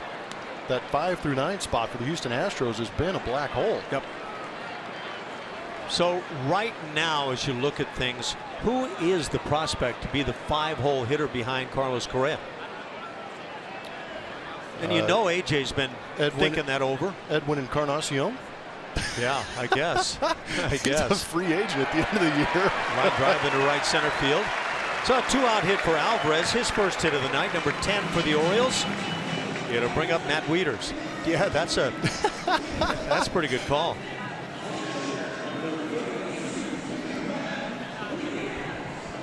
Let's throw Altuve out of the picture. Who's the MVP in the American League right now?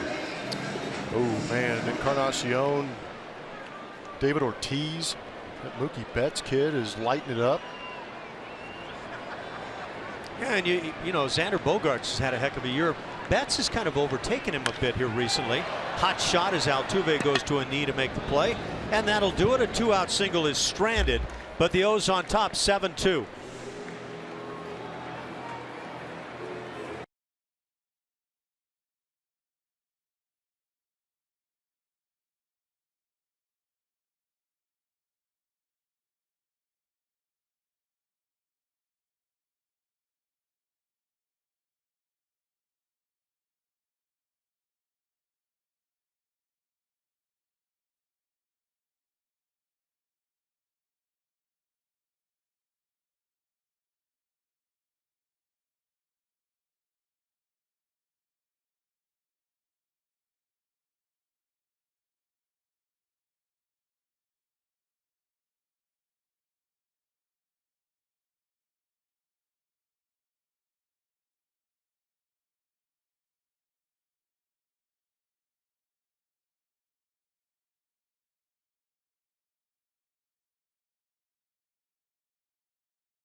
Orioles lead it.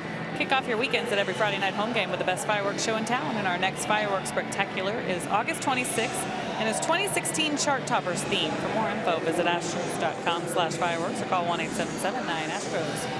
Alex Bregman leading things off tonight and has a lot of friends here in the crowd in Baltimore. His family, he's got a lot of family that dates back to here. His grandfather, of course, was on the general counsel for the Washington Senators back in the 60s. So his dad grew up in Maryland.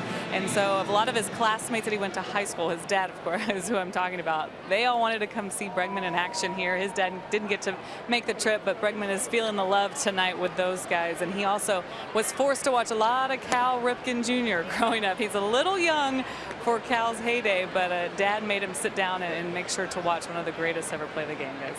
Thanks, Julia. And yeah, if you're forced to watch a player, that wouldn't be a bad choice.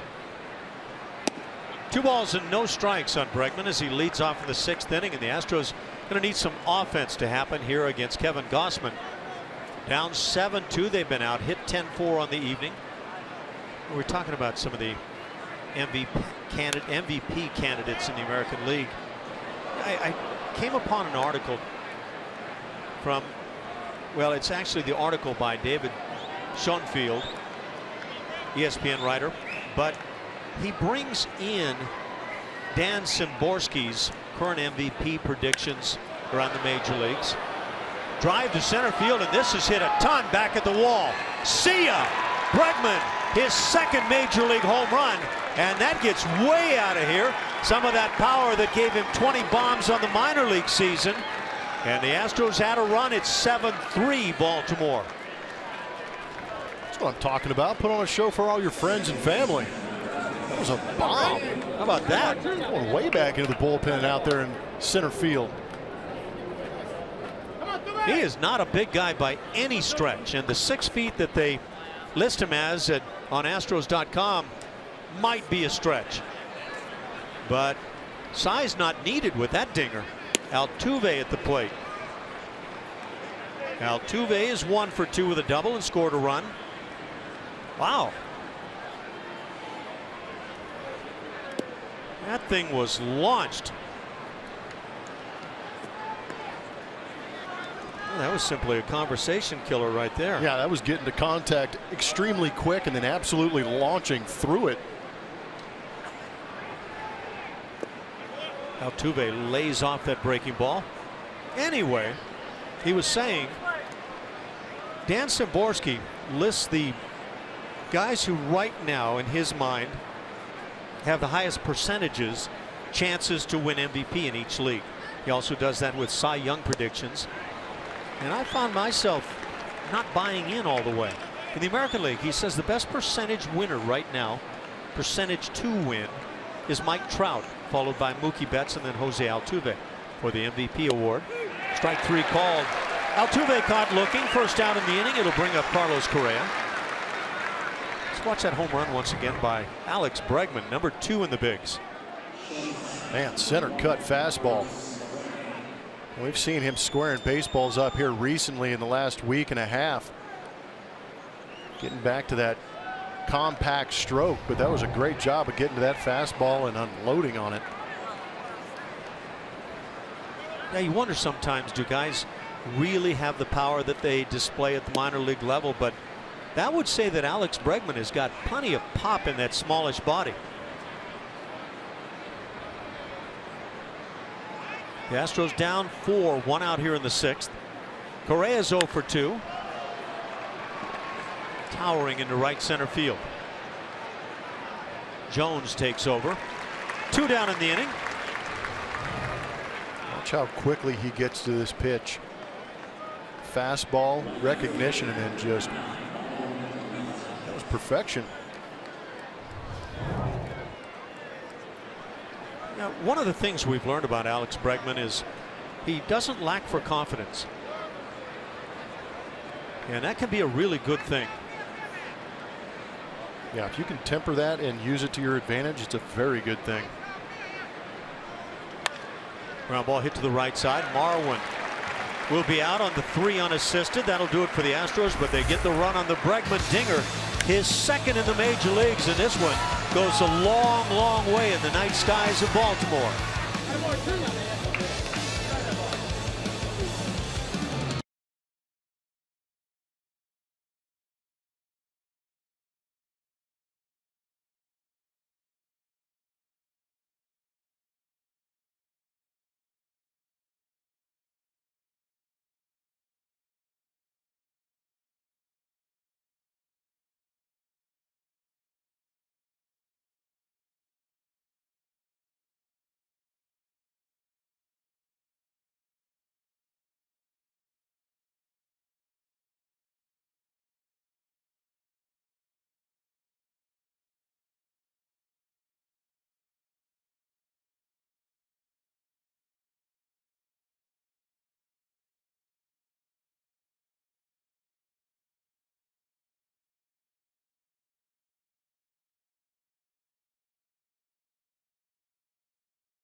Astros trailing the Baltimore Orioles 7-3, and congratulations to Jose Altuve on hit number 1,000 in the big leagues. Join us on Friday, August 26th, when 27,000 fans will get an Altuve 1,000 hits poster presented by Citgo. Get your tickets at Astros.com or by calling 1-877-9-ASTROS. So Musgrove comes out for the 6th inning, trailing 7-3. He'll face 8, 9, and 1. Jonathan Scope 2 for 2 on the night, a couple of singles, and has scored a pair of runs. He'll lead it off, followed by J.J. Hardy and Adam Jones. Ground ball right side, one man there, and it's hit right to him. Reed feeds on to Musgrove in the first out of the inning.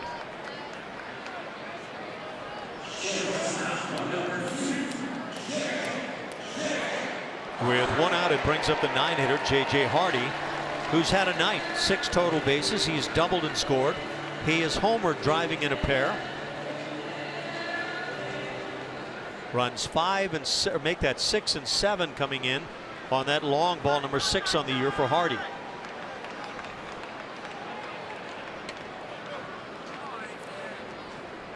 Anyway, back on Szymborski's predictions based on what their clubs are doing and that sort of thing. Mike Trout winning the MVP race in the American League, and Anthony Rizzo of the Cubs in the National League. And in both cases, those names caught me by surprise. A couple of Cubs vying for that. Yeah, Chris Bryant in 2nd place in the National League. Daniel Murphy, what a year that's been, from pitch 1 on the year till present date. Like Altuve, he's sitting 3rd in the National League in that prediction list.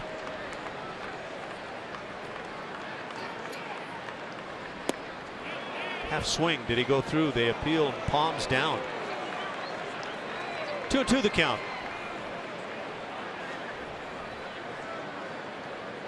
First of 4 here over the weekend. Oh my. Yeah, it looked like J.J. Hardy himself was looking to go back to the dugout. Hardy fouls it off. It stays at 2-2. By the way, I also thought it was interesting in that same article for the Cy Young predictions. The American League Cy Young predicted winner by Szymborski is Cole Hamels of the Texas Rangers, followed by Corey Kluber and Justin Verlander. Hit deep to left field, hanging breaking ball, still hanging to the seats. So Hardy gets an extra strike after appearing to go through on a check swing, and he takes advantage. His 2nd long ball of the night. 7 on the year. The Orioles stretch the lead to 8-3.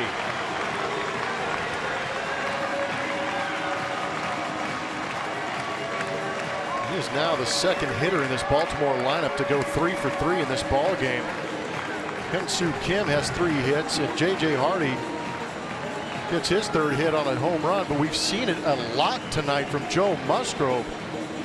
Not sure if he's just not finishing that slider, doesn't have the right grip, but we have seen that slider not break to the outside corner. It has stayed up in the zone and in on the zone to right-handed hitters, and that is twice that J.J. Hardy has seen that breaking ball and hammered it. James Hoyt coming in as A.J. Hinch has said enough on the night for Joe Musgrove. So with the O's on top 8-3, we'll break it right here. We'll be right back.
Podcast is presented by authority of Houston Astros, LLC, and may not be reproduced or retransmitted in any form.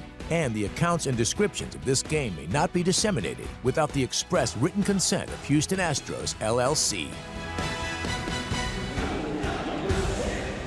Well, Joe Musgrove has done a rough night here in Baltimore as the Astros and Orioles start off the series. O's on top 8-3.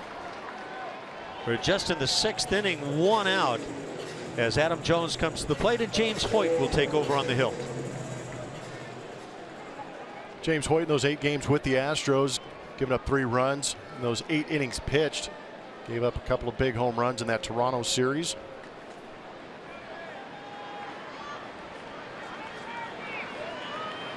James Hoyt was having quite a year in the minor leagues. And he's been pretty good so far.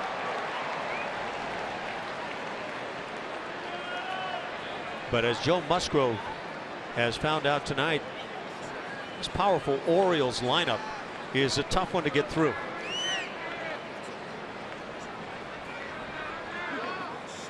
Already a couple of home runs allowed in 8 innings for Hoyt.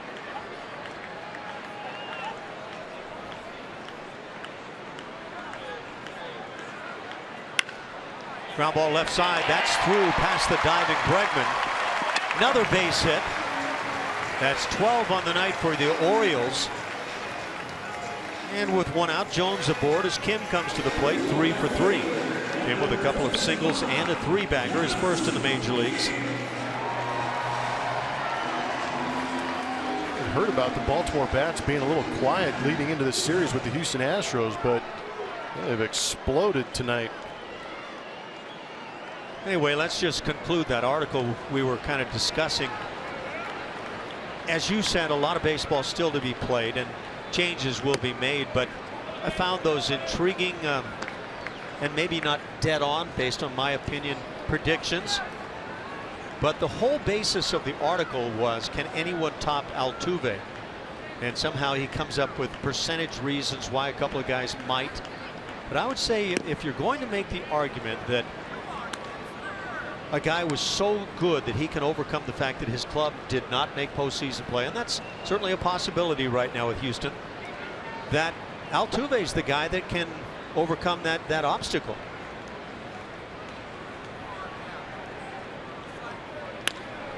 Line drive, that's up and over Bregman. Another hit. 3 in the inning for the O's. 13 on the night as a club, as Kim is 4 for 4 as he stands at first. Greater coverage of baseball is brought to you by T-Mobile. News around the major leagues. Steven Strasburg. Boy, he's been getting roughed up recently. Now allowed a season-high 9 runs and a loss to the Rockies. 20 home runs this year now for Jackie Bradley Jr., who had that big, I believe, 33-game hitting streak somewhere in that region early on in the season. The Cubs have been red hot once again, just as they did coming out of the blocks at the start of the year. Yeah, they're laying it on the rest of the National League.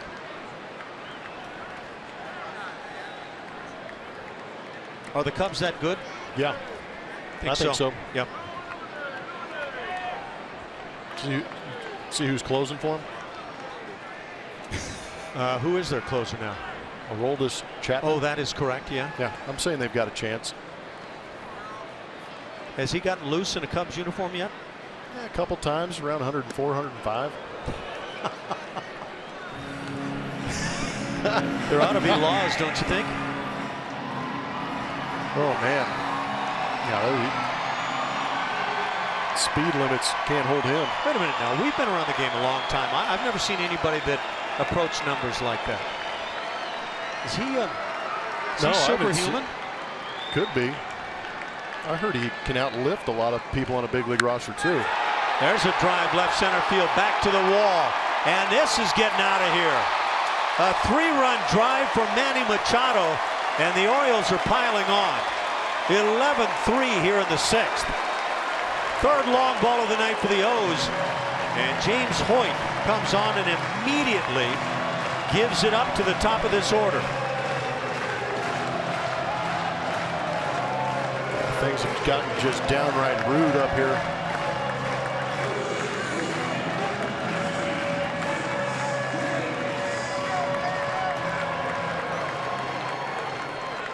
You want to take a peek in slow-mo? Well, let's go super mold then. 2-seamer, and there's no sink on that. That's just run. And again, how many times have we seen the location missed? Mentioned the 2 home runs Hoyt had allowed in 8 previous innings. He adds 1 more long ball to it. And Jason Castro somehow gets beat up with that fastball. Well, location missed. He was expecting that ball outside, had to reach back across the plate. Look, when I put down this number, I expect this pitch. Well, that could have a lot to do with it too, huh? A little cross up. Yep.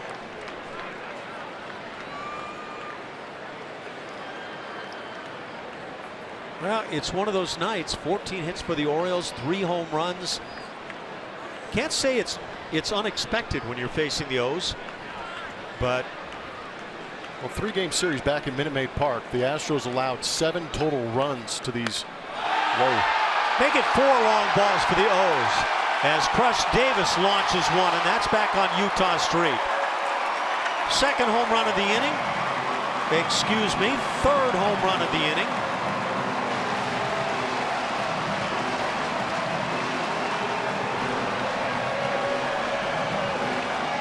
And the Orioles are simply flexing.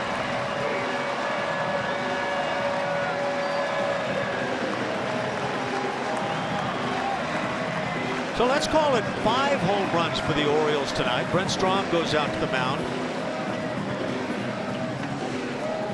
5 home runs. Trumbo, 2 for Hardy. Did you see what inning we're in? Machado and Davis. It's the 6th inning as I see it in my book, but I'm never sure about that. We're 5 1/3 through this ball game, and 5 home runs, 12 runs, 15 hits.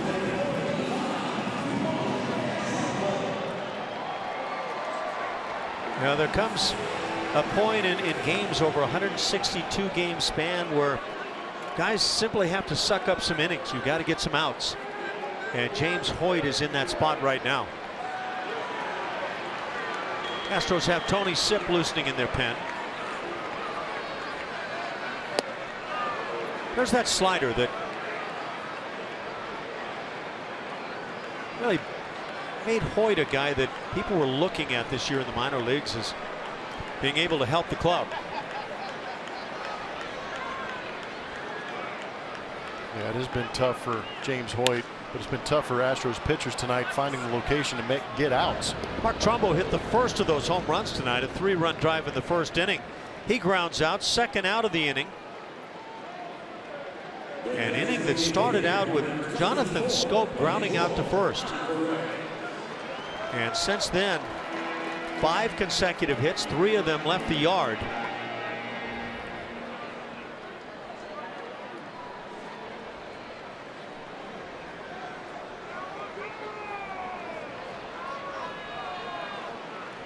Tony Sipp sits down. 8th hitter of the inning, Pedro Alvarez at the plate.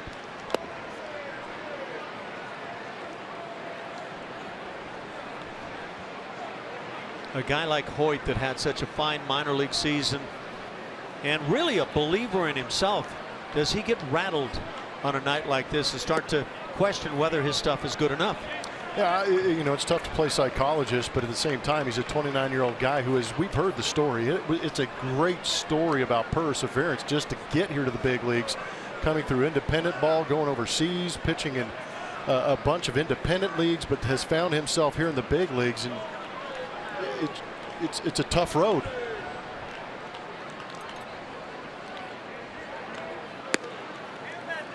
Three balls, no strikes on Alvarez. I guess what I'm trying to say is he's been through a lot to get here. You'd like to see him maybe battle through some of the issues he's having right now early on, because right now it is not looking too pretty. I think anybody can have a great belief in themselves, and that can be a huge boost on the big league level when you get here and realize there are a lot of really good players. Some guys can find a way to maintain that confidence, others can't. Popped up left side, that'll be back to the seats and filled the count at 3-2. Pedro just missed that one. And you hope the case for James Hoyt is that he can maintain the confidence, try to figure out what's going wrong right now and turn it around.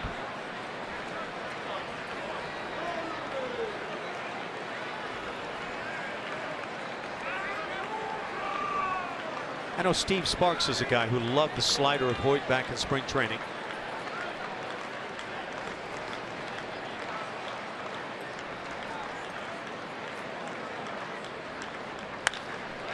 Hit sharply and through the right side despite 3 infielders on that side. Another base hit for the O's, 16 on the night. It'll bring up the 9th hitter of the inning, Matt Wieters. Well, you want to see a great swing on a breaking ball. Take a peek at that base hit swing by Alvarez.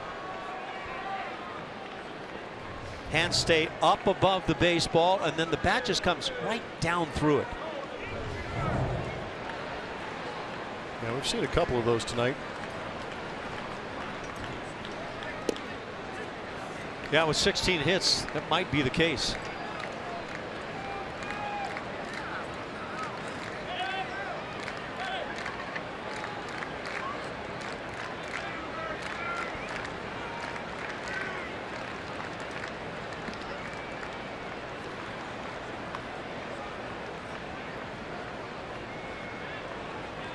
Long night for Astros pitching. It's a ball and a strike. Joe Musgrove, starter on the night, his 4th major league start. First 3 went quite well. Tonight, one to learn from. But again, I'll say I don't think he had his best stuff here this evening.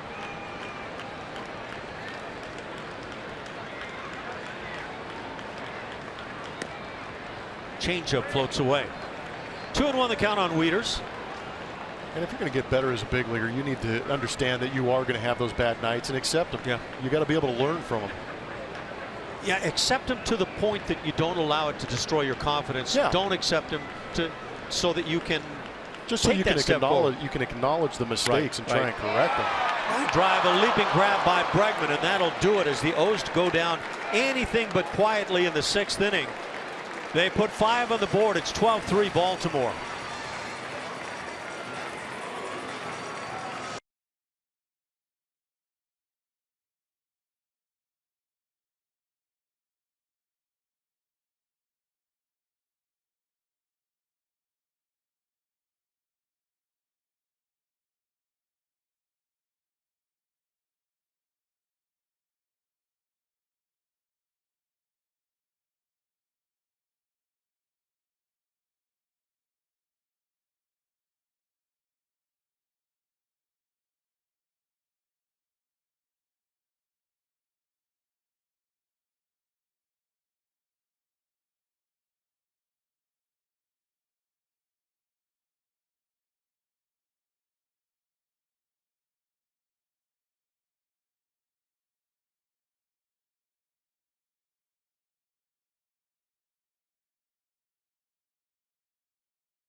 And Gold Glover for the Baltimore Orioles is Adam Jones. Running around center field here at Camden Yards and on the road with reckless abandon. Making some great plays. He's really the team leader for these Baltimore Orioles, also in every sense of the word as far as offense and defense. And in the clubhouse, and our Lexus defensive rankings are going to let you know that Adam Jones is a red light because he is aggressive to the baseball, has a good arm. You're going to run on Mark Trumbo out there in right field. And HOU Kim doesn't really have those instincts you would expect from an outfielder, so you're going to go ahead and test him too and see what he can do with that arm.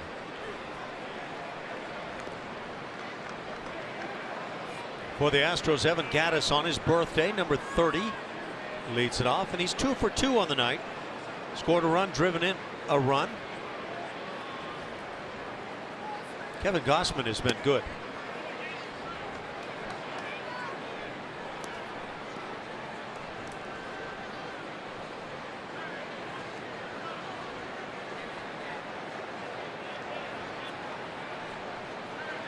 The Astros as a team just 5 hits tonight, 2 for Gattis.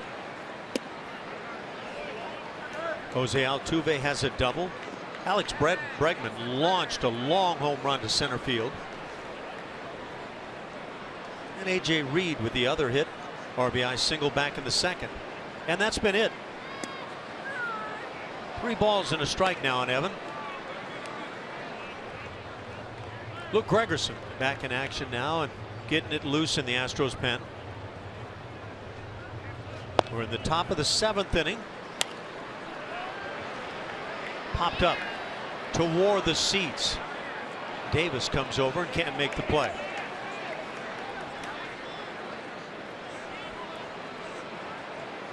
Gave it an effort and looked around for a bite to eat. Might have been looking for another long ball. The Orioles with 5 home runs on the night.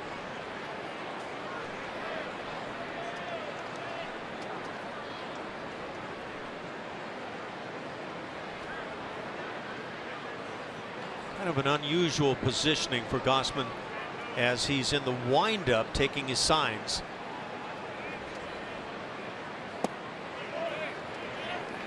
And the walk.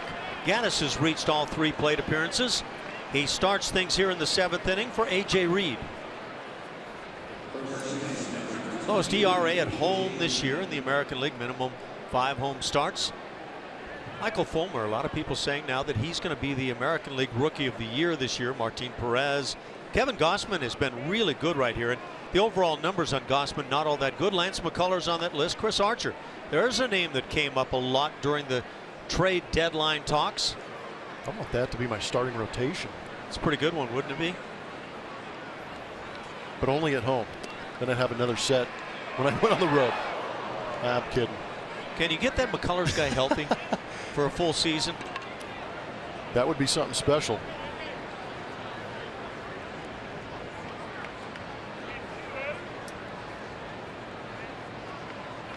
It's actually an interesting thought.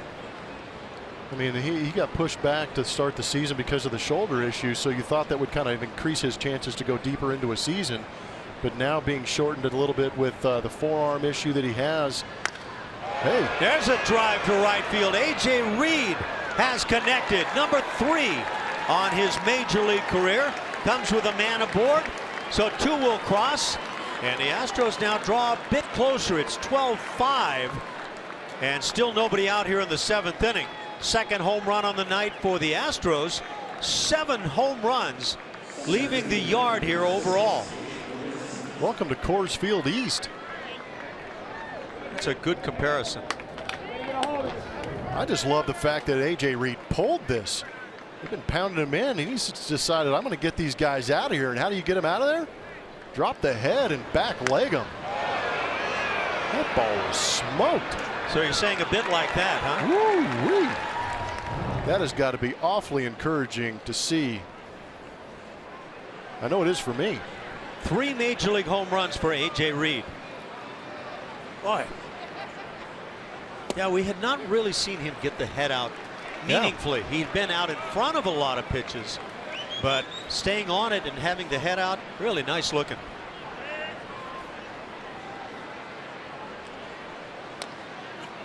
I'm going to talk about Lance McCullers again, because obviously that proved to be effective.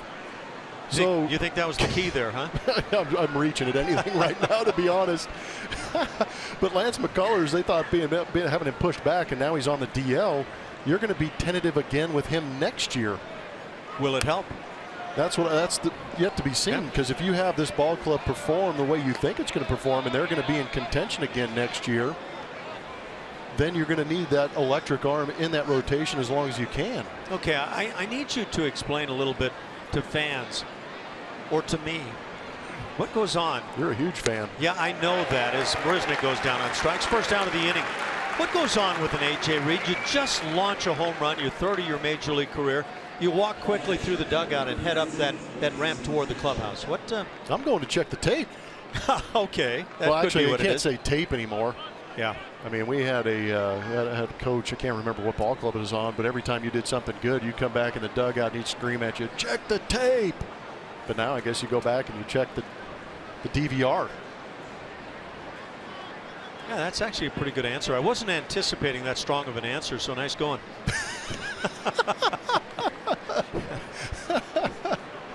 Thank you.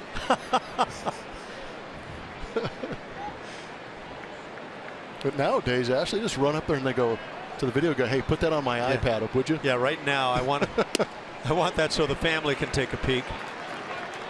Could you get that on my phone so I could tweet it out after the game? Yeah. Strikeout of Marisnick is the 7th strikeout of an Astros hitter on the night. Boy, it's so true. These guys have access to every at bat if they choose to watch it immediately following every game. Jason Castro did not like the strike call. I think it was about a 1.5 foot off the outside corner, like a changeup. Oh, maybe only about 13, 14 inches, not a whole 1.5 feet. See, there you go, exaggerating again. I know. When in doubt. That changeup was close. How about that feeling when you've just taken one you know was a ball, it was called a strike, and now you watch another one in that same spot close to it. And again. Ooh. Gutsy take. And there's that instant where you know he's going to ring you up. One of those was called a strike.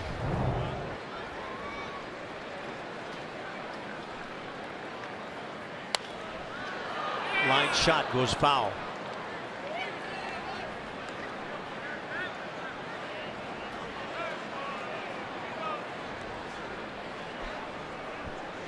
Yeah, I thought that was one of the really lousy feelings in the game, is that split instant where you think, is he going to ring me up or am I going to stay alive? It's Not a good feeling at all. Fastball blown by at 95. So Gausman still with something in the tank. Strikeout number 8 on his night. 2 outs here in the 7th inning. Tune in starting Monday for your chance to win 2 round-trip tickets on Southwest Airlines in our Wanna Get Away Week sweepstakes. Watch for the winning word during Astro games next week and visit rootsports.com/wannagetaway to enter and win.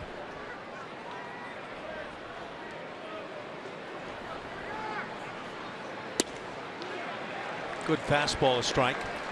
Springer's 0 for 3 on the night.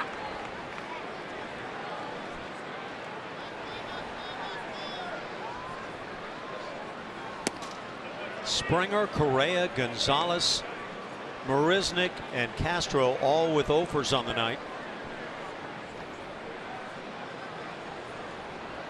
Evan Gattis fittingly perfect on his evening, 2 for 2 with a walk. Seeing a lot of that change and or splitter from Gausman here this evening.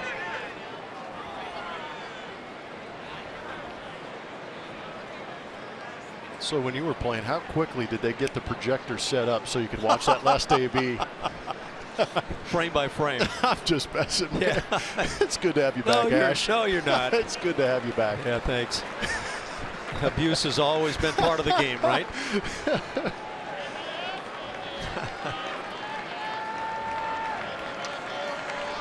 What was the brand of the projectors back then that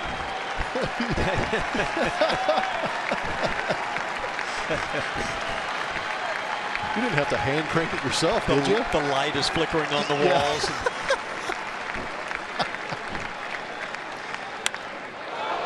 Line shot back up the middle. Wow. George Springer just hangs out the hemp with that one. His first hit of the night. He's 1 for 4. A 2-out single brings up Alex Bregman. Bring back that old phrase, frozen rope. You know what? Watching on the monitor, I couldn't tell if he had fouled it back or if it was coming right back at the camera. Depth perception, it was hit so hard. Buck Showalter says that's enough on the night for Kevin Gausman as he leaves with a 12-5 lead. And the Orioles go to the bullpen. We will be right back here in Baltimore.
Two outs, here at Camden Yards. Join the Astros on Saturday, August 27th, and be one of the 10,000 fans to receive a Jose Altuve Gold Glove Silver Slugger bobblehead presented by Coca-Cola. For more info, visit Astros.com or call 1-877-9-ASTROS. Here comes Alex Bregman, who just hit his 2nd home run in the major leagues. And before the game, he was talking about a mechanical adjustment that he made after going 1 for 32 to start his career. And he said, you know, honestly, I felt like even if I was in the minors at that time, I probably would have been slumping looking back at some of the things that I was doing with my swing. So feeling much better, guys. And that's good news. And it's showing. He's hit in 11 of his last 12 games now. Has a couple of home runs in the big leagues. He can breathe. At batting average at 202 off the interstate, and just getting on the interstate was a big move there for a while for Alex. Has a big swing as he hits a towering job down the left side into the corner, and that'll stay in play and handled by Kim, and that'll do it for the Astros in the 7th. But they score a pair on the long home run by A.J. Reed. It's 12-5.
Just launched one to right field. Maybe one of the best swings we've seen from A.J. to this point. Ring dingers now for A.J. Yeah, I think that'd be a easy argument. I think that's the best swing I've seen him take. I know he launched one we saw at Minute Maid Park going to deep left center, but this one right here, I mean, he got it back, he got it loaded, got the foot down nice and early and just dropped barrel. Are you seeing enough from A.J. to comfortably say, yeah, it looks like he's finding his way? Well, it looks like he's figuring it out, but again, and you know this too, from playing, you want to see the consistency of that swing. And I think we're seeing the beginnings of it. But another guy who struggled early on coming here to the big leagues is now seeming to get his feet wet, so to speak, and now getting a little more comfortable in that box and throwing the barrel around a little bit, and it's nice to see. Luke Gregerson comes on to work here in the bottom of the 7th inning. Again, Luke just coming off the DL. This is only, I believe, his 3rd appearance since coming off the DL with that oblique injury. Not exactly the ideal situation to have Luke Gregerson in, but again, trying to get comfortable back there, out there on the mound, get that stamina back. It's been a night of long balls. That hot shot just foul outside the bag at first base. Jonathan Scope in a big bid for his 3rd hit of the night.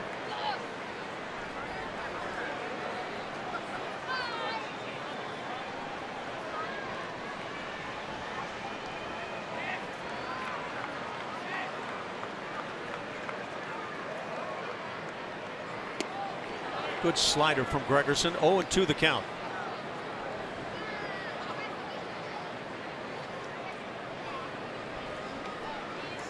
The Astros came in as a team with the 3rd best ERA in the American League following Toronto and Cleveland. Gregerson gets the strikeout. Quick first out here in the inning. That'll bring up J.J. Hardy, who's hit 2 home runs on his night. And with those 2 home runs, he now has home run number 100 and 101 as a Baltimore Oriole.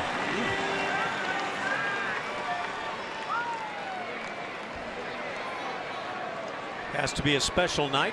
That 2nd home run came after a check swing with a couple of strikes on him that appeared that he might have gone through. He got the palms down at first base and able to stay on and took advantage, hitting the home run. And Hardy 3 for 3 on his night and 10 total bases.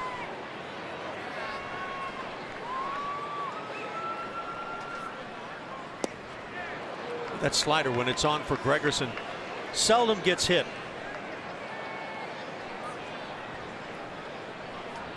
George Springer talking about that last at bat of his and the line drive he hung out. Again, that slider for the strikeout. 2 punch outs in the inning. And back to the top with Adam Jones. Looking for the perfect location for your special event? Minute Maid Park provides elegant event spaces and high-end entertainment in Houston's most iconic sporting venue. Learn more by calling 713-259-8800 or by visiting astros.com/special events.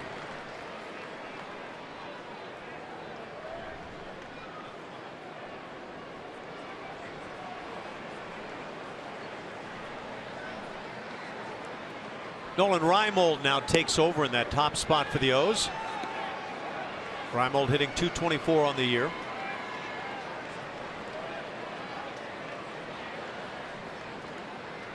Gregerson is locked in with the slider, but this one gets rammed into left center field. Solid base hit.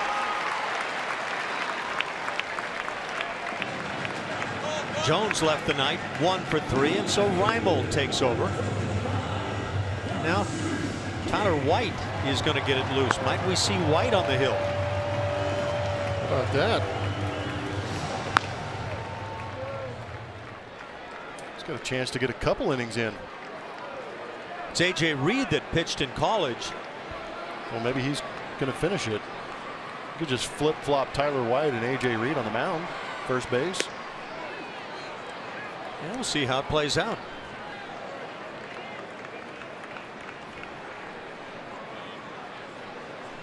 That hit by Reimold, the 17th knock of the night for the Orioles. How do you think Matt Wieters feels about Reimold getting a hit? Yeah, Matt Wieters has worked the night behind the plate, and at the plate he's gone 0 for 4. That's, you know, you'd love to smile all night long and be a great teammate, but that's tough to take. Kim with a big swing. He's 4 for 4. Has 3 singles and a triple.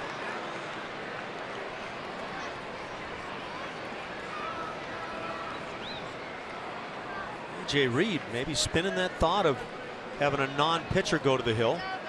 It's always a tough one, but it's also so tough when you just wear out your pitching staff. Well, you've got a 4-game series in here. I mean, this is a 7-game road trip. This is not easy, and somehow you got to try and find a way to get around it. But man, you think the butterflies aren't flying right now for Tyler White? What, just because he's a rookie? No, because he's going out there to face the Baltimore Orioles. Exactly. After seeing what's going on tonight.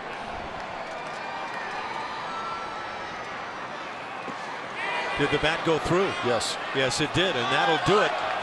So they finally find a way to get Kim. He's 4 for 5 on the night. Gregerson gets through the 7th.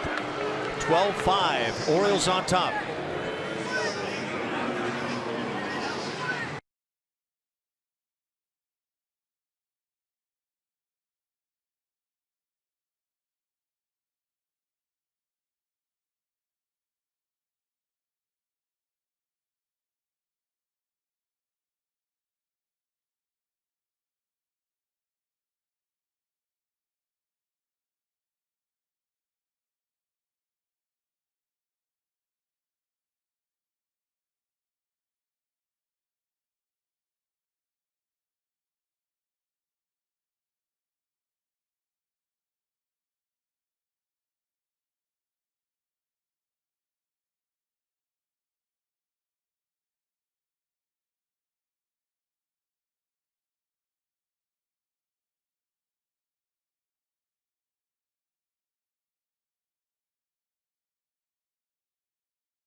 For 12-5 Orioles, we go to the 8th inning.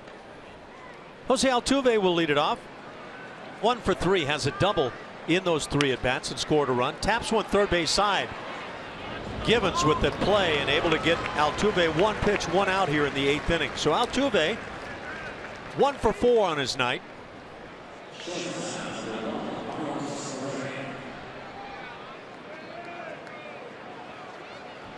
Michael Givens, we really didn't have a chance to talk about it. The right-hander on for the Orioles now, pitcher number 2 on the night. He's gotten a couple of outs.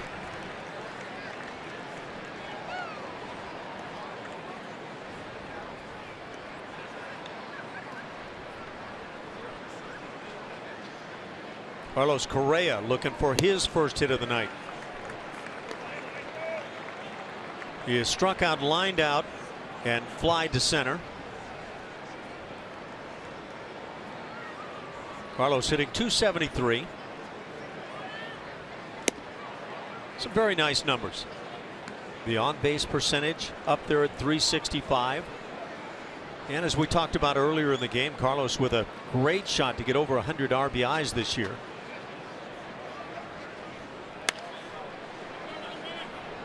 I think there's a mindset to being a guy who hits 3rd, 4th in your order.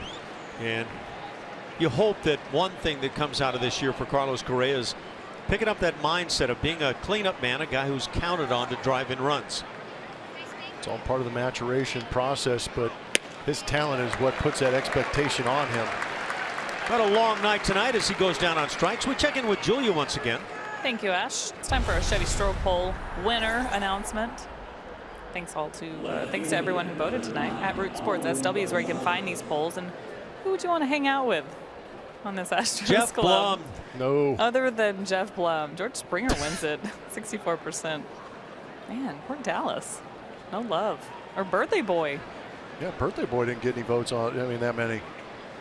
Well, you said earlier, if you're of the mindset that you want to learn how to chop down trees and stuff, maybe there aren't that many lumberjacks in the making out there. Yeah, future lumberjacks, you're right. George is a great dude. They're all great dudes down there. Jake's got a great personality about him too, man. You know, Jake would be a fun guy to hang with. Well, I think if you hung with Jake, you'd be hanging with George, though, wouldn't you? Good chance.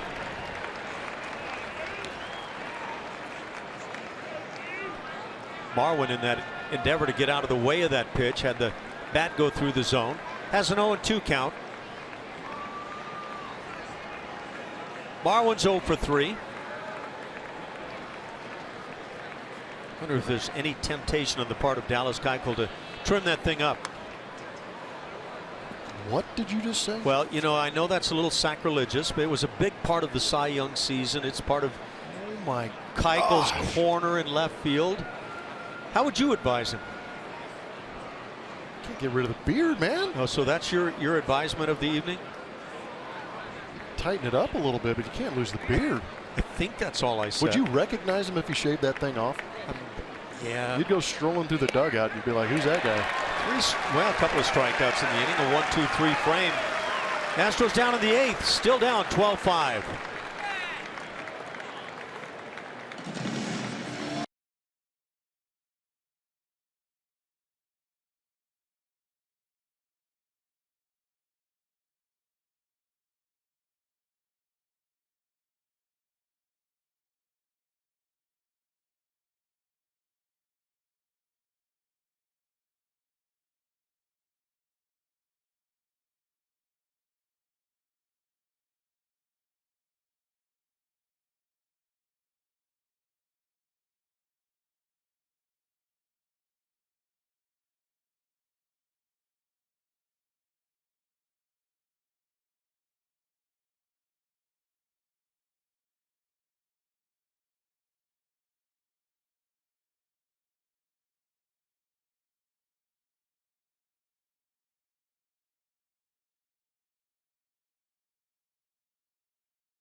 Camden Yards, Astros and Orioles. It's a beautiful ballpark, and if you ever get a chance to come out here, make sure you take a stroll through Legends Park. See some of the statues of the Oriole greats over the years. Earl Weaver's out here, Brooks Robinson, Cal Ripken Jr., of course, and then this guy, Jim Palmer, the Hall of Famer. Look at this statue with that high-kicking delivery of his. Only a 6-time All-Star, 3-time World Series champ, 3-time AL Cy Young Award winner, but none of that really mattered when Alan Ashby stepped in the box. Right, Ash? Oh, come on, Julia. You know better than that. Oh, let's see it. Oh, dear. Well, Jim Palmer, that's not Ash. He could get Willie Mays, yeah, sure. But, I don't know. I went 12 for 32 against Jim Palmer. It's kind of hard to believe. I think Jim Palmer there we would go. say Look at that. Those are some wrong numbers right there. That's great use of the telestrator right there. Check out those numbers, Ash. Check out those numbers. 268 career wins. 12 for 32 against the Hall of Famer. Do you see how many career complete games he had? I wasn't looking at that. I don't care. 211 since you missed it. Complete games. How many guys in today's game right now? Will there be 211 complete games in the major leagues over the next 3 years? No. No. You're right. No. I mean, there's just, it's a different world we're living in. Speaking of. Yeah, Tyler White is now on to pitch for the Astros. You can give his pitching numbers. There's a fastball.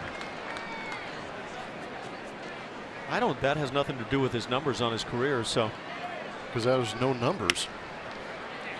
That ground ball, diving stop, Bregman gets up and fires and gets the out. So Tyler White gets his first man in the big leagues thanks to a gem of a defensive play by Bregman. It was a heck of a play. The Astros down by 7, but still not giving up on the fight as Alex Bregman trying to help his buddy out on the mound. Wow, that was a heck of a play. How about that? Alex Bregman has hit a home run tonight and then makes that gem at third base. I will say he has handled every possibility as well as a guy can at third base. Tyler White working on his sinker.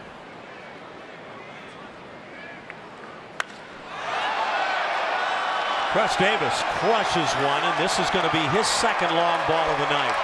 Way out to right center field. There goes the ERA. Yeah, that hurts it very quickly. Davis homered in the 6th inning, now launches one in the 8th.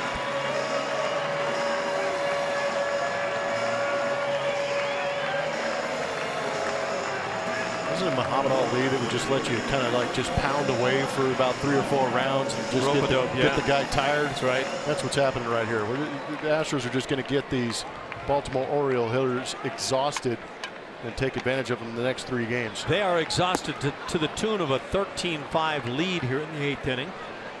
And Tyler White knows that exhilarating feeling of giving up the long ball in the big leagues.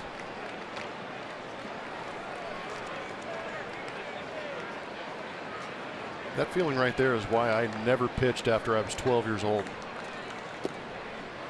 Never pitched because I never had a manager who was insane enough to throw me out there. I know that. Craig Reynolds, I think, got an opportunity or 2 to get out and pitch. Worked out well for Jose Canseco. If you count surgery a success. Yeah. Carlos Correa makes the play. 2 down here in the inning.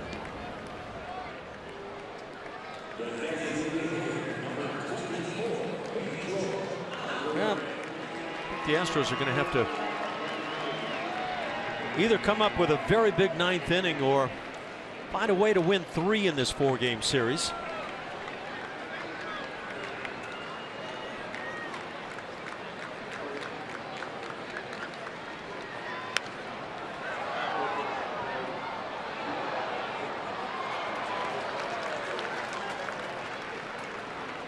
Six home runs for the Orioles tonight.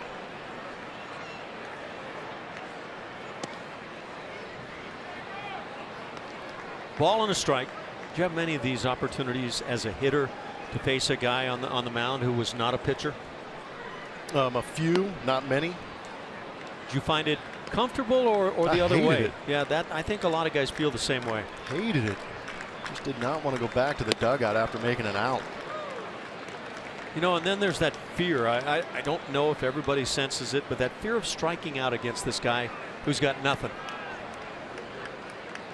I think you almost have to go batting practice when you go to the plate. 87 miles an hour, though, from Tyler White. Just getting loose. He will dispute that nothing comment.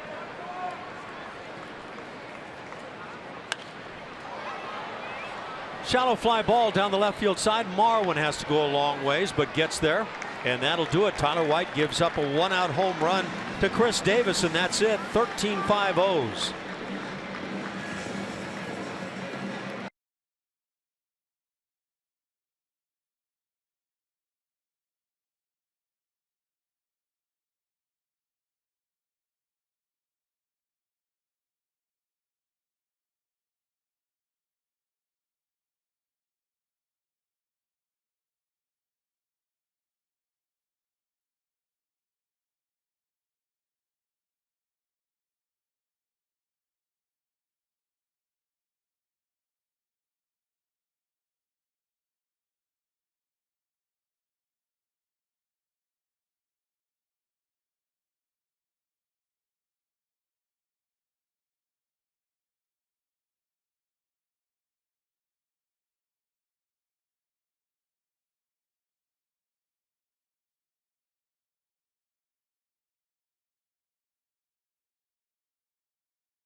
Sports is presented by Southwest Airlines. Transparency, low fares, nothing to hide.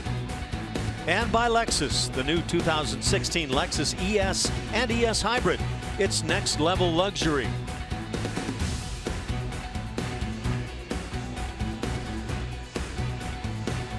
At Orioles Park at Camden Yards, it has been all Orioles tonight. Orioles go to the bullpen once again and bring in left-hander Donnie Hart.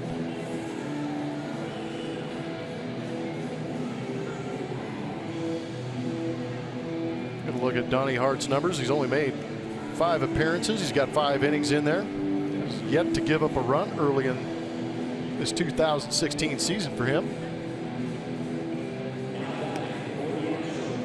Bringing a little bit of that sidearm funk. For the Astros here in the 9th inning.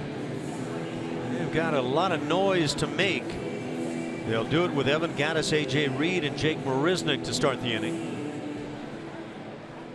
Evan Gattis with a perfect night, a couple of singles. He scored a run, driven in a run. He's also walked and scored on birthday number 30. I'm going to give a big happy birthday to Evan Gattis. Got a way to turn this thing around.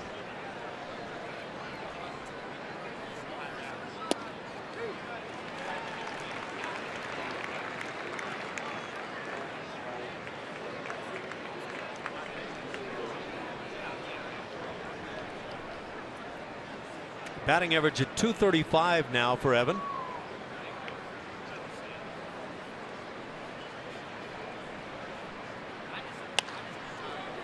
They're going to get him here. Pop up shallow into left center field. J.J. Hardy makes the play, and now number 1. Just like we promised earlier in the game, it's Miller time, brought to you by Miller Lite. Alex Bregman, number 2 on the season, and it was a deep drive into that bullpen area in center field here at Camden Yards, and A.J. Reed absolutely unloaded the fury on that fastball in the inside corner, getting the head out nicely. A couple of youngsters adding some thump to this lineup. 1 out as Reed comes to the plate. 2 for 3 on the night, a single and that dinger that Blummer just described. And that really was probably the first time with A.J. Reed that I've been able to watch where you said, ah, there's the home run power that everybody has talked about. I completely agree. Ball was blasted, although that one he hit at Minute Maid the other way up by the gas pump. Wow. He's gotten a couple of balls previously that he got out over the outside corner, extended on, and got enough to get out. This one was one of those where you say, ah, now there's a power hitter in the making.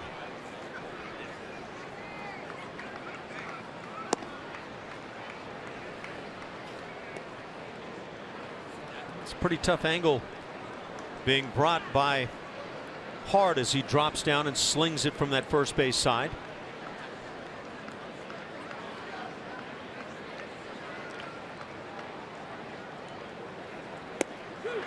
Strike 3 is taken. Reed caught looking. That's 11 strikeouts now for the Orioles pitching. And with 2 down, it brings up Jake Marisnick.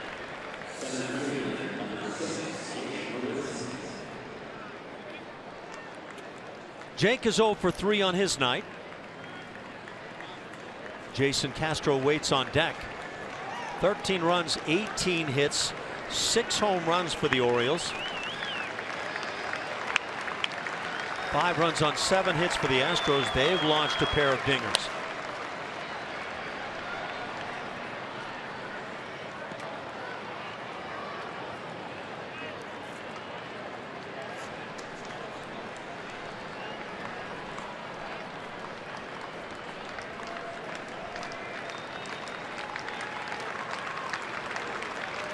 Hart brings the 0-1.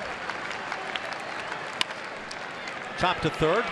Manny Machado makes the play with that sidearm sling, and that'll do it. A quick 1-2-3 ninth inning as the Astros go down. And it's all Orioles in game 1 of this 4-game series. As they continue to pursue in the tough American League East, the Astros are now just 1 game over 500 as they slip to 61-60 with 41 to play. And the Astros now a lot of work to be done as they close out the season.